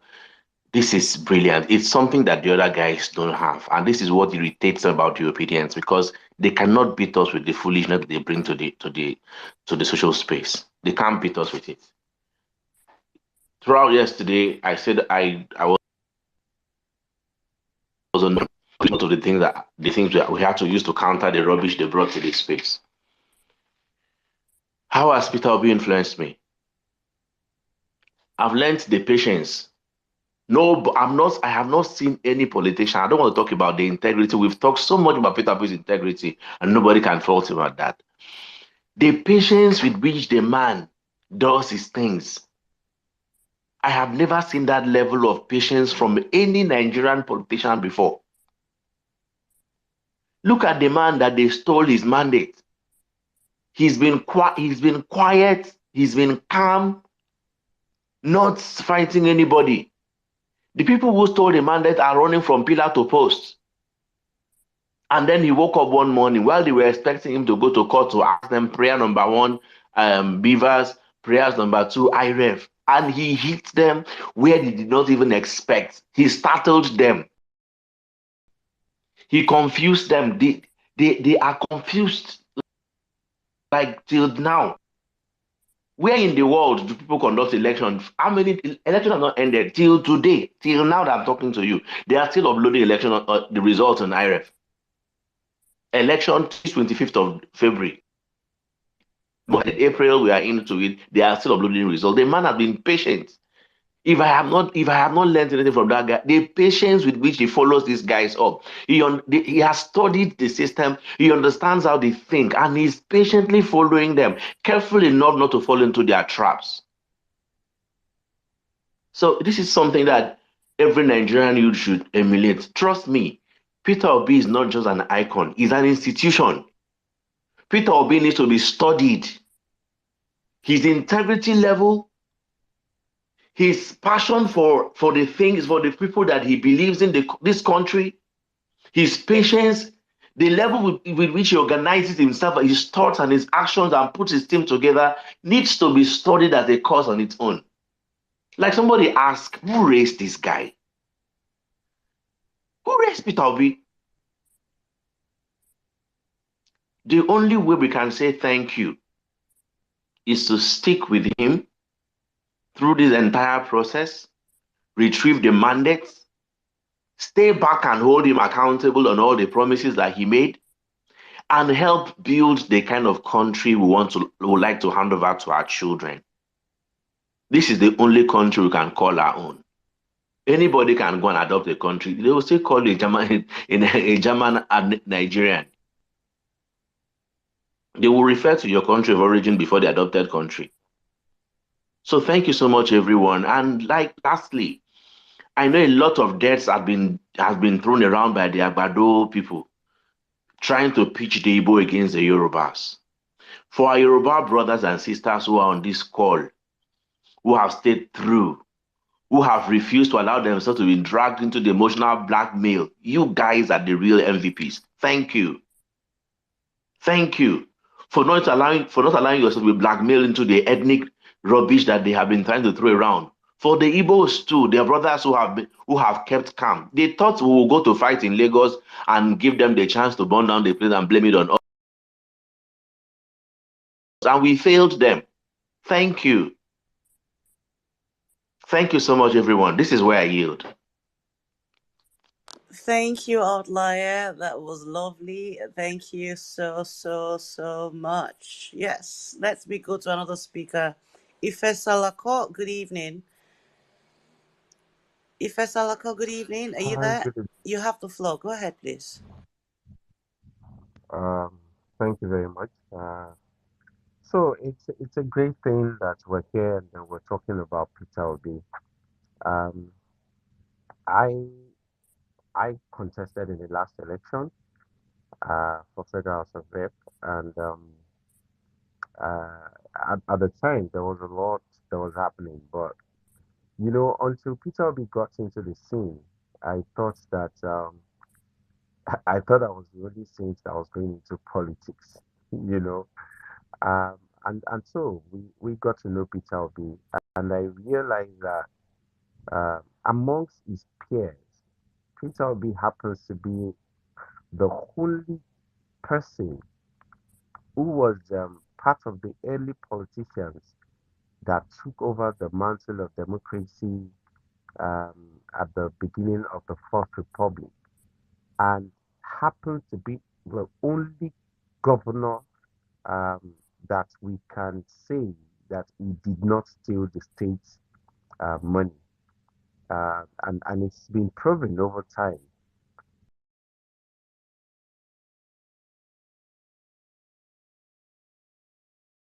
where it is obvious that this man did not steal from the Anambra government, even um, after being the governor for 8 years.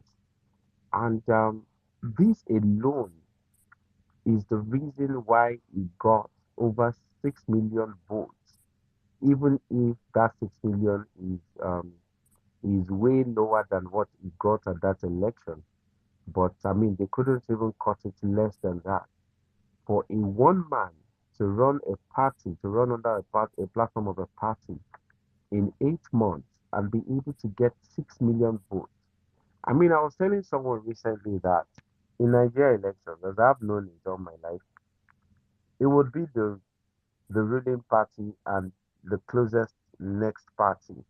And after that, the next figures you're seeing is maybe a few thousands. I mean, so if the ruling party is winning is like maybe 12 million, and maybe the next party is winning is like maybe 8 or 10 million, and the next thing you will see is 56,000, 30,000, 12,000, and then all that way. Is this the first time in Nigeria election where a one man who ran under a relatively known party would come up with a distinct um, um, figure in the presidential election? It says a lot, and it talks a lot about his integrity and his credibility, the kind of person he is, and I'm sure that's why we're all here today. That's why he is the he is the political figure that a whole lot of people in Nigeria today want to identify with. I keep saying that the the good people in anywhere in all over the world, they are far more than the bad people. But the problem has always been that the good people do not find a good person to follow politically. For the first time in Nigeria, we're able to find a good man with a good conscience, even being in the political space that everybody believes that we can follow.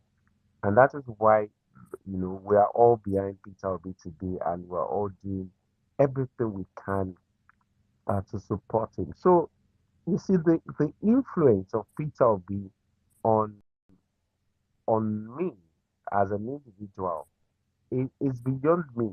It is that Peter Obi is Nigeria's hope.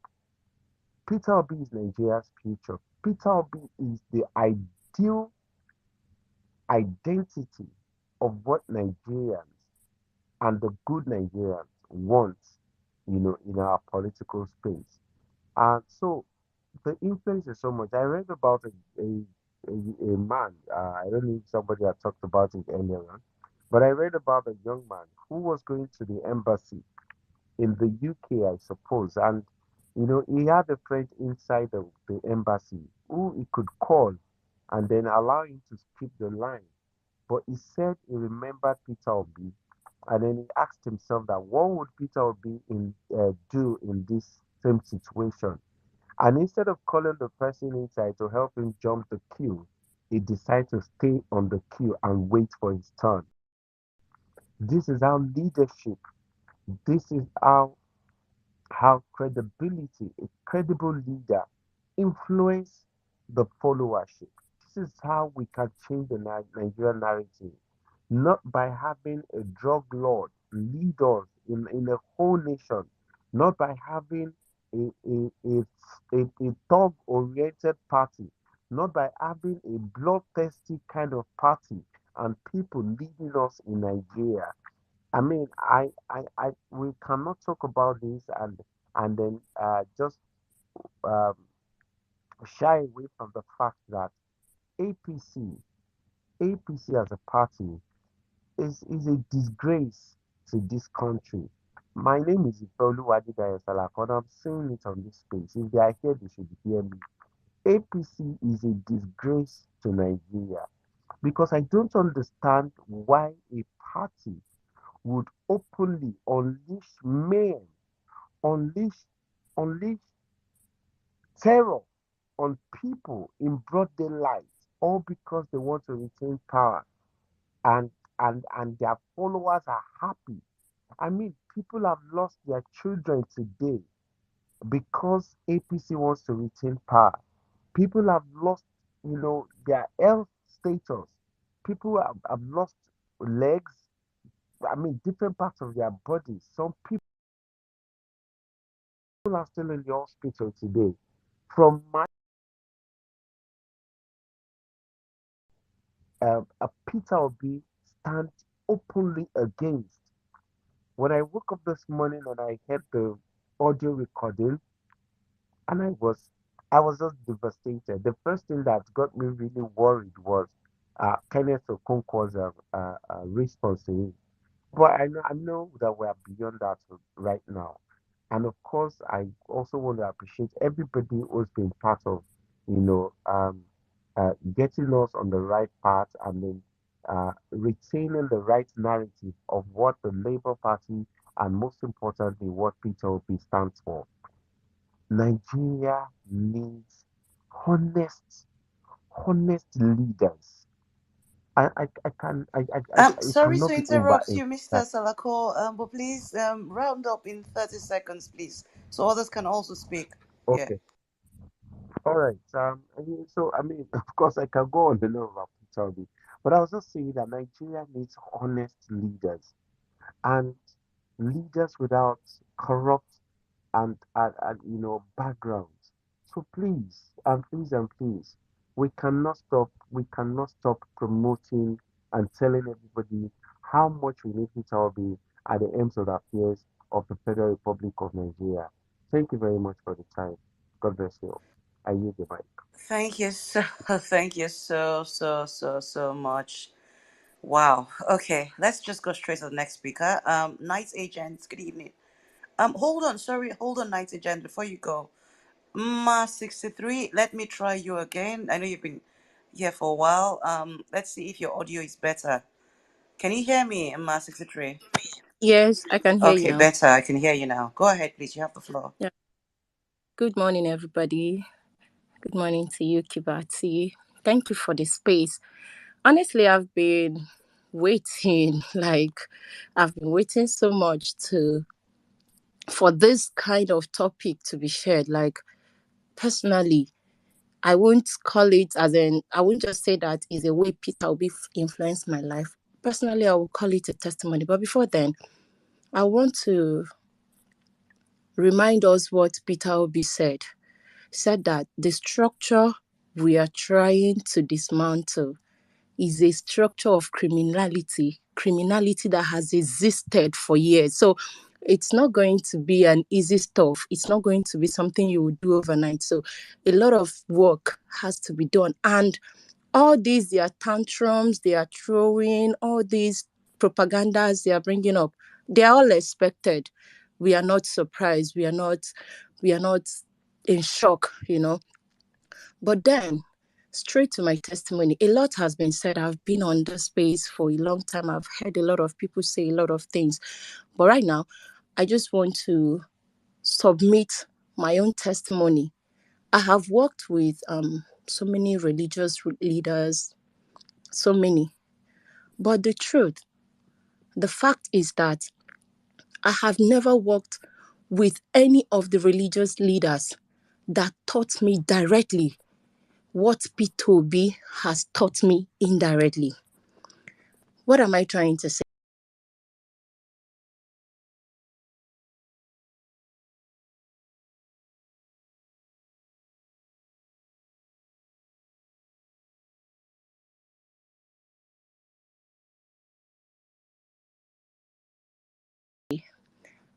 I think it was first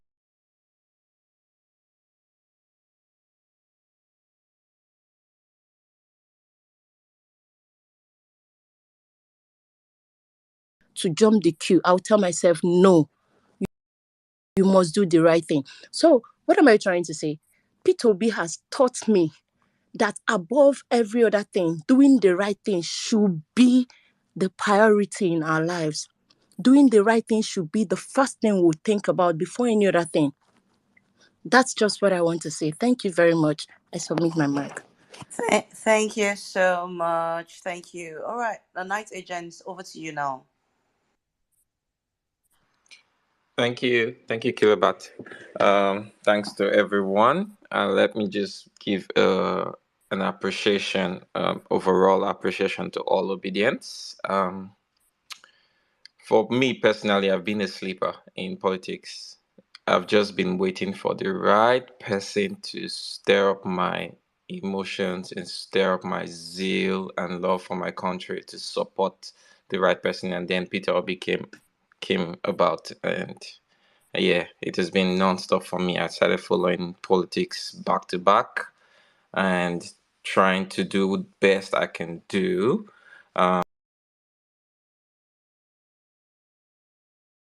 Put any support I can for Peter Obi. I see my father, my biological father, in him. So many things happened to my father that just made him that just showed me that being steadfast is the right thing to do, and being diligent is the right thing to do. And then once Peter Obi came up and had those same characters, I was like, yeah, this is the man. And then just having a conversation with my father as well, he said that is the man as well. That is the person that we need in Nigeria. So yeah, I've been supporting Obi back to back, and I've been supporting Labour Party because I believe everyone in the Labour Party would be influenced directly or indirectly by Peter Obi. Now, the main thing I really wanted to talk about was that we all know we have a big and massive support for Peter Obi, but we equally have a bigger support, a bigger demographic out there that is still or was that is still a sleeper like I was previously. And those that demographic, they come once or twice to approach obedience, to talk to them, but obedience are very emotional. We do not settle down to actually accept them and then pull them into our organization or our movement. So I just wanted, this is one thing I've learned from Peter Obi. He's very compassionate, he's very accepting of anyone, and he's always willing to tell you or advise you or point out the reason why you should support him and why you should stand for good and why you should stand for competency. So I believe one strategy we should have going forward is to ensure that we are accepting and compassionate about these sleepers, this sleeper demographic, because I believe if we get that demographic on our side, we can do even more than we have done so far. I'll use my mic from here. Thank you. Thank you so much. Interesting. Yes, that's a very interesting insight. Thank you. All right, let me go to Nneka. Let me go to the I think you're a lady. Well, of course, Nneka is a lady's name. I hope you're a lady. Good evening. I am. Hi, Good welcome. evening, You have guys. the floor. Good evening. Good evening, guys. Thanks for hosting this space, and good evening to everyone here. So, how has this man influenced me? Before now, I used to be that person that complained about how the political scene in Nigeria was. I had an opinion on things, but I never really joined politics because I could see how dirty it was, how people call white black. But Peter Obi came in here, and he's what when I did my MBA, they call someone like him a transformative leader. He's a man that is empathetic. He motivates. He influences. He has integrity. And if you work with somebody like this, he just coaches you to reach your potential.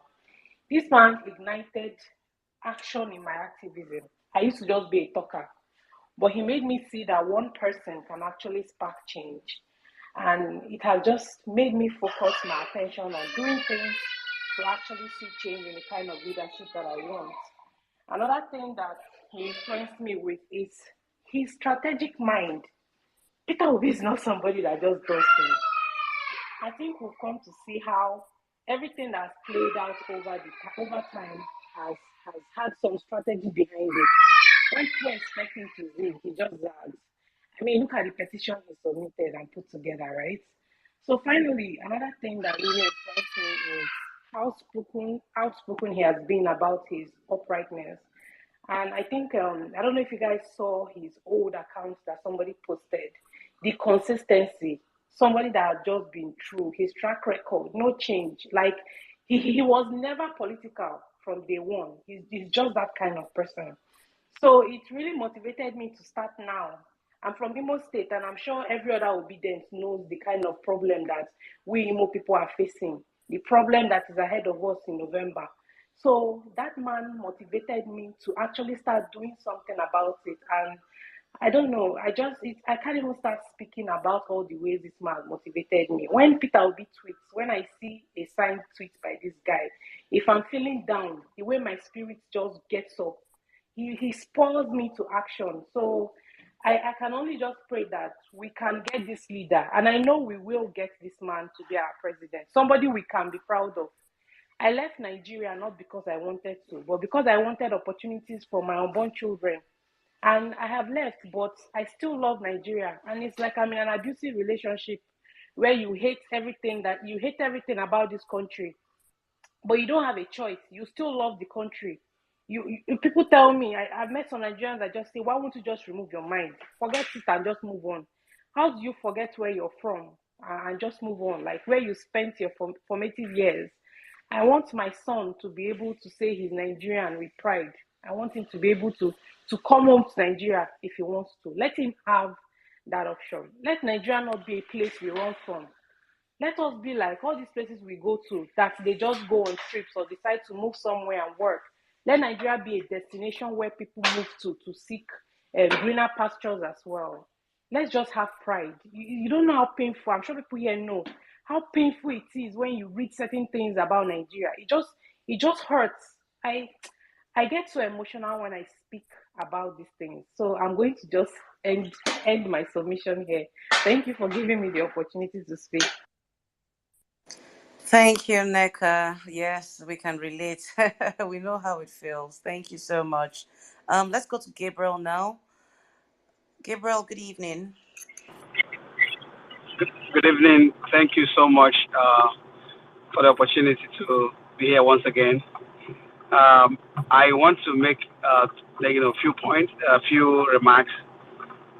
All my life, I've been this kind of person in my family. They consider me, a very kind of tough child.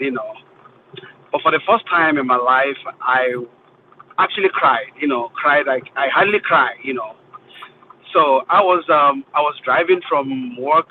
I was at 285 highway the day Peter was talking about the lady that needed money to buy something for bakery, and he cried. I started weeping in my car. I started weeping, and you know I I mean that's to tell you how much this guy has actually touched the life of Nigerians, both home and abroad. Right here, where I work in a research institute here in Atlanta, and a lot of people, even the white people, they talk about Nigeria, they talk about Peter Obi because everybody's watching. They've seen everything. They've seen the influence that this man has really put on Nigerians. And I want to talk about something as regards to what somebody said before. He said there are so many people in the other camp that we need to be compassionate. We need to be able to give them some ears and talk to them. And I think obedient families need to have this thing called voter wing, where we have to, devote our times. I'm working on that seriously, to be able to, give people an opportunity to be able to, uh, you know, listen and then listen to them and then let them talk. Because leadership is all about, empathy, compassion, love, and, being, forthright with whatever you're doing. So we need a lot of people to realize that look, we are all abused. Nigeria has abused every one of us. Nigeria has happened to every one of us, even those of us here, both home and abroad. So we need to be able to, put our energy together. And I'm glad that we've come to that point where Nigerians are speaking for the first time with one voice. We are rejecting, policies of sinisters. We are rejecting things that didn't, that doesn't conform to the image of what Nigeria should look like. Nigeria is a giant of Africa. We don't even know who we are. In the international community, in the international politics, Nigeria is a beacon of Africa. And, I normally say Nigeria, I normally tell my friends that Nigeria is like a map. It's like a gun. Africa is like a gun, and Nigeria is the trigger. Nigeria is the trigger. When you pull Nigeria, you pull Africa. So we need to start living up to our expectations. We need to start living up to, the standard of how the world sees us. Okay, and the only way to do that is to come together as a people. I was listening to the other lady that was speaking from the northern part of Nigeria. She said something that really touched me. Irrespective of where we come from in Nigeria, we should be able to our watchword, our goal should be to elevate Nigeria to that standard where we'll be proud and say, oh well, our children, this is the country that we're leaving behind for you guys.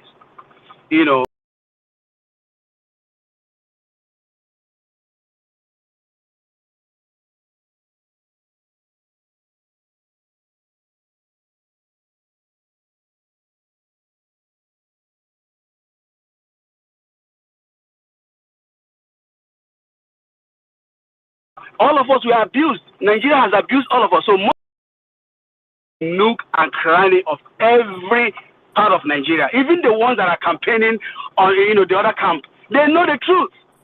But just that it's hard for people, to return to where they've never left. So these guys have never returned. They can't return to where they've never left. So they are gasping for their breath. They are trying to do everything possible, to see if they can keep what they have stolen and to continue to peddle their lies and all that. But we know all that. Even they know the truth. So let us continue in the same synergy as a people, as a family. I believe and I trust that with time, everything is going to be okay. And we will get the Nigeria of our dreams. I yield my mic. Thank you. All right, thank you very much, Gabriel. Thank you so much. Okay, it's about 1 o'clock now. So what I will do is I'll just take on the two speakers on stage that have not spoken, and that will be that. If my co-hosts don't mind. Dr. Godwin, are you there? Good evening. Dr. Godwin, are you there? Yeah, good evening. Yes, I'm there. Good evening. Thank you very much for calling Hello, me. Dr. Godwin. Good evening. Can Yeah, you hear me? yes. Can you hear me? I'm Oh, speaking. Can it you hear seems me? there's a problem. There's an issue with your network, Dr. Godwin. Okay, let me go to Olawale. Good evening, Olawale Babs. Good evening.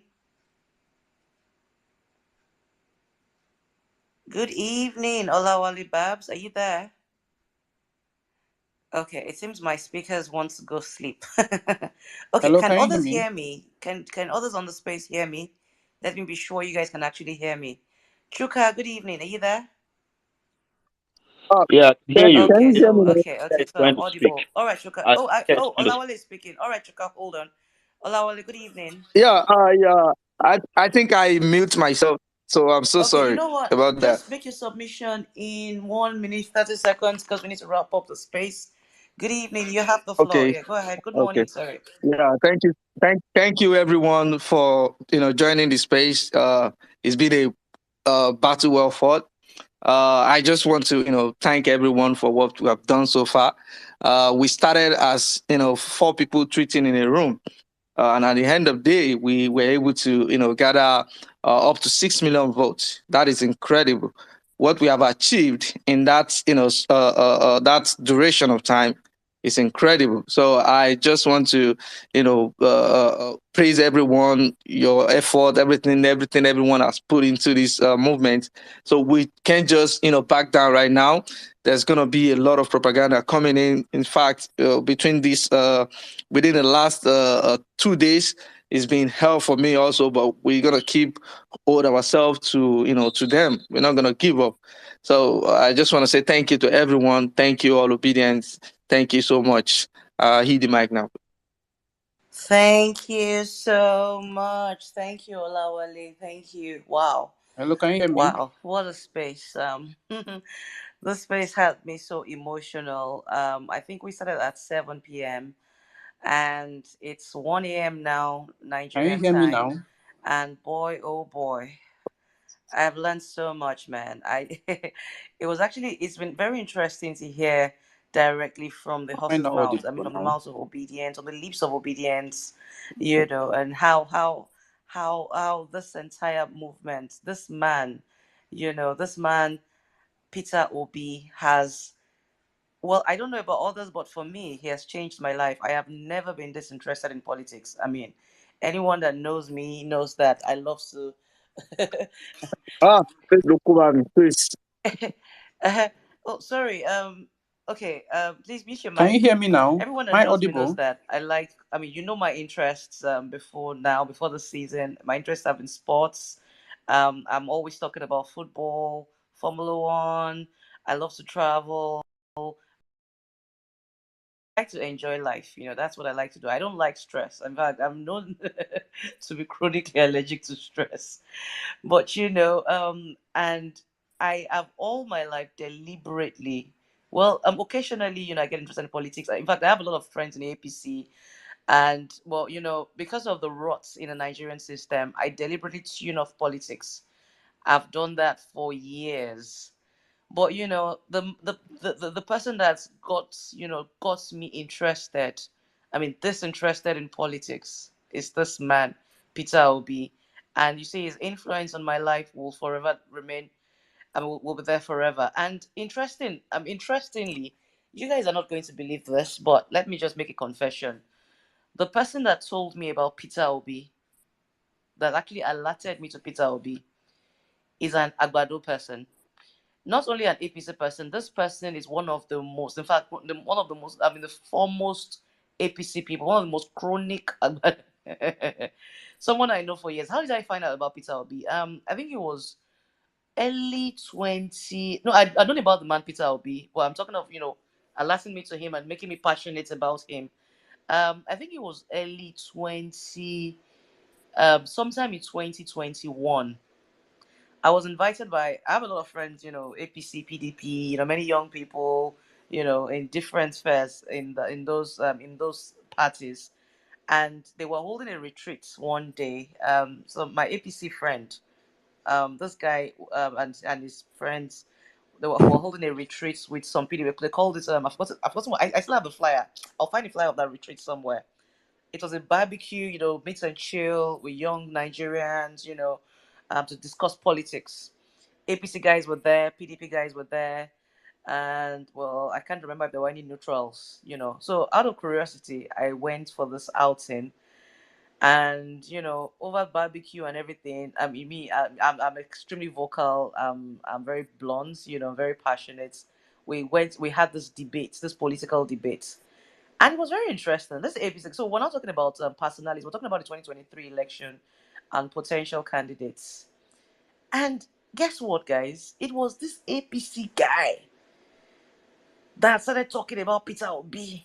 He brought up Peter Obi and mentioned how he met him one day on a flight, and talked about the man's humility and how he engaged him in conversation, and how the man brought some of his plans in his manifesto when he ran with Atiku in 2019, and how the man floored him and thoroughly impressed him. And in the same breath, the same guy said, well, however, in 2023, his candidate is Tinubu. He's going to be back in Tinubu. And, a debate broke out and, back and forth. But he had nothing but great things to say about Peter Obi. And I was stunned. I was amazed. Peter Obi at that point was in the PDP. I was amazed. Of course, at that point, I didn't even know that the Labour Party, everything that's happened now will happen. Well, that should tell you something. That should tell you something. Even the guys in the APC know about the man. Forget about the propaganda you see on the TL today. This man has had an impact on everyone's life, including these guys. They know the truth. They discuss it in their private conversations. When they meet you personally, they will tell you. They know this man. They know the truth. They know. They know that this man's. They know about the man's decency. They all say the same thing, unequivocally, that this man is humble. Many of them have had interactions with him. They've met with him. They say it in their private WhatsApp groups that this man cannot is incomparable to any politician in Nigeria. They know this. They know the man's story. They know about his integrity. They know about his character. So it's very sad, I mean, and that's what enrages me, when I see the propaganda, I see the zeal with which they try to tarnish his image. I mean, it's actually enraging. But of course, it has failed. This propaganda has failed, and that's why I'm so proud of this movement. I am so proud of this movement. I mean, this man has so inspired me that I literally put my life, so many aspects of my life on hold for months on end. I have never done that before. Man, God bless this man so much. Let me go to my co-host Pels. Before I come to Pels, Chuka, do you want to say something real quickly, really briefly? Because I really want to go sleep. Chuka, are you here? Can you hear me? Can Do you you want hear to say me? something really briefly? I think there's someone here who hasn't spoken, who has been speaking, but it seems you can't hear him. But Who I is the can hear him. person? Maybe others can hear him. Dr. Godwin. Oh, I don't think he's audible. I cannot hear him. Hello, Dr. Godwin, are you there? Can you hear me now? I noticed that he switched off Yes, his I'm here. mic. I'm I think here. there's Can a you hear me? problem. Can others hear him? Pels, are you there? Let me just confirm that the listeners can hear him. If you can hear Godwin, please, can you just signify? Can you just raise your hand or something, or just wave or something, or just click on the love emoji or something? Let me see reactions from others. Dr. Godwin. Okay, in that case, let's hear him then. There must be something wrong with the network. Okay. Dr. Okay. Godwin, I can't hear you at Okay. all, Thank. but go ahead. It's all right. It's all right. Thank you very much. I just want to share my own experience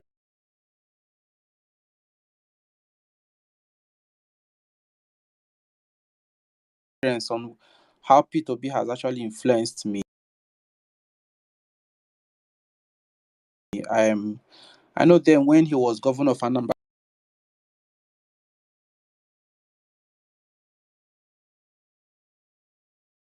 his own personality and everything about him.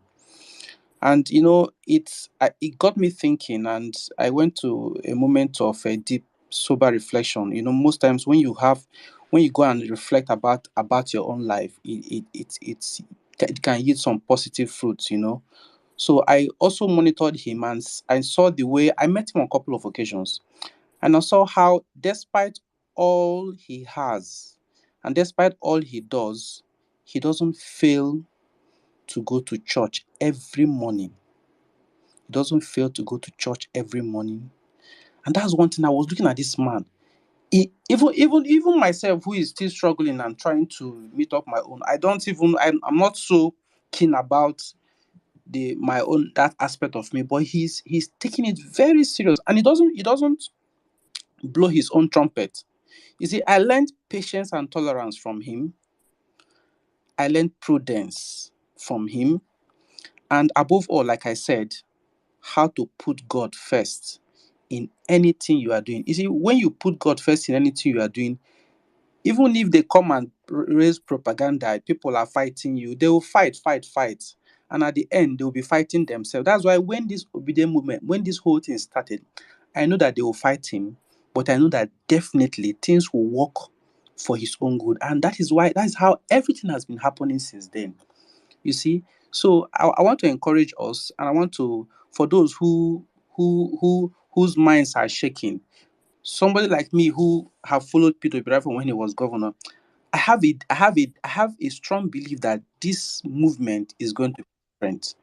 And even if the judicial system have been bribed in the past, you see, in this case, it will not be the same, because something different, a different force, a light will overcome darkness, and there will be light at the end of the tunnel.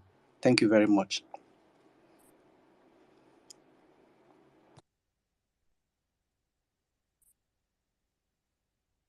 He's done. He's done speaking. Dr. Godwin Okay, is done. I literally didn't hear what he said, but thank you. It's fine. It's fine.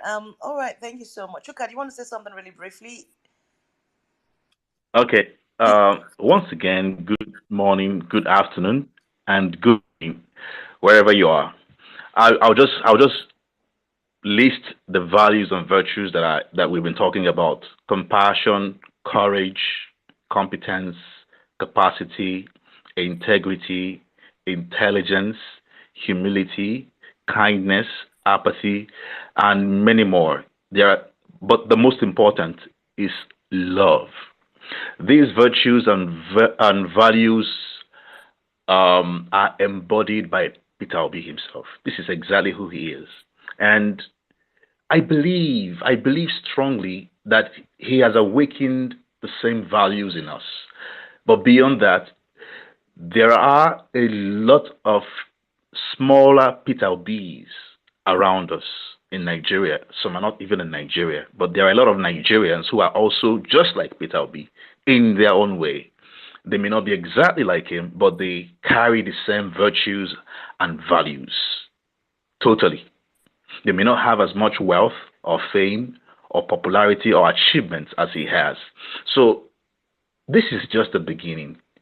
We need a system that is led by the Peter B's on every level, at every level, in every sphere, even in the private sector, but most importantly in the public sector, where we get to determine who gets where, from the local government level to the state level, even state house of assembly, to the Senate, House of Rep, and the presidency. But beyond that, everywhere, every small thing, even in the party, everything that has to do with voting, it will help us to imbibe these values and virtues and always remember them anytime we're choosing a leader at any level in Nigeria. Because that's the only way we will be able to entrench this Peter Obi-ness, this Peter Obiism into our lives, everyday lives.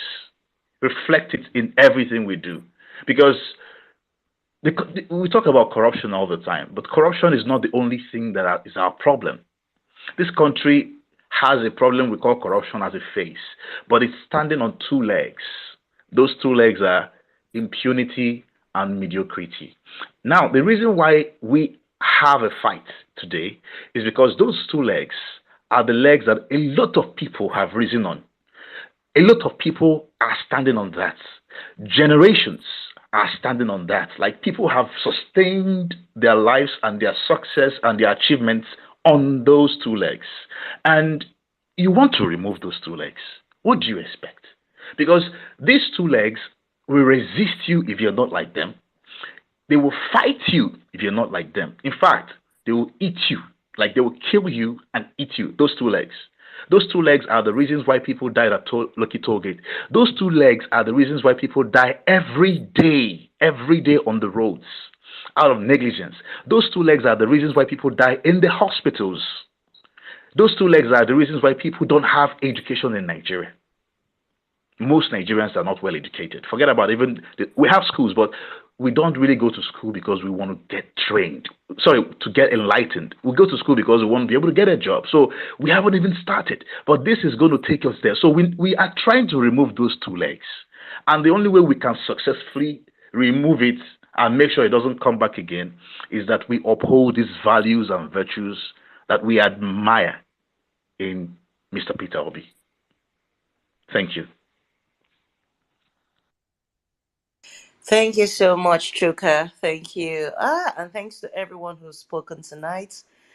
Wow, we really needed this. I personally really needed this because, to be honest, today started off like many of the speakers had said. I mean, it got to a point where I was exhausted. I was like, "What is all this rubbish?" I mean, these guys have got an arsenal of artillery that we cannot. I mean, we can't match. Let's be honest. I mean, these guys have got the funds, the illicit funds, and all that, and they are constantly night and day. They're like leeches and witches and wizards who do not sleep, concocting all sorts of things to tarnish the image of our principal and this movement. But I love the spirit of obedience. I love how dogged and determined we are, and I can promise you guys that. The I would like to, from what I've heard tonight, I believe that we're ready for the fight, for the battle ahead. We're ready for whatever these guys have planned and whatever their plots and shenanigans. And I strongly believe, I mean, no matter how long it takes, no matter how steep the climb, no matter how tough the battle, I strongly believe that at the end of the day, we will have the last laugh and we'll definitely reclaim this mandate. Miss Pels, it looks like, are you still with us? It looks like you've gone to get your beauty sleep. I've lost, okay, I already lost Saddam. Miss Pels, I cannot, well, it seems she's either asleep or busy. But I think at this point, we can end the space. Thank you so, so much to everyone who's spoken. God bless you guys. Thank you so much for your submissions. Thanks to all the speakers. Thanks for inspiring me. Thanks for sharing your stories. Thanks for speaking from your hearts. And hopefully, we'll do this again very, very soon. All right. If you're not following me, please follow my handle and follow my co hosts. And let's keep the conversation going. All right. Good night, everyone. Good night.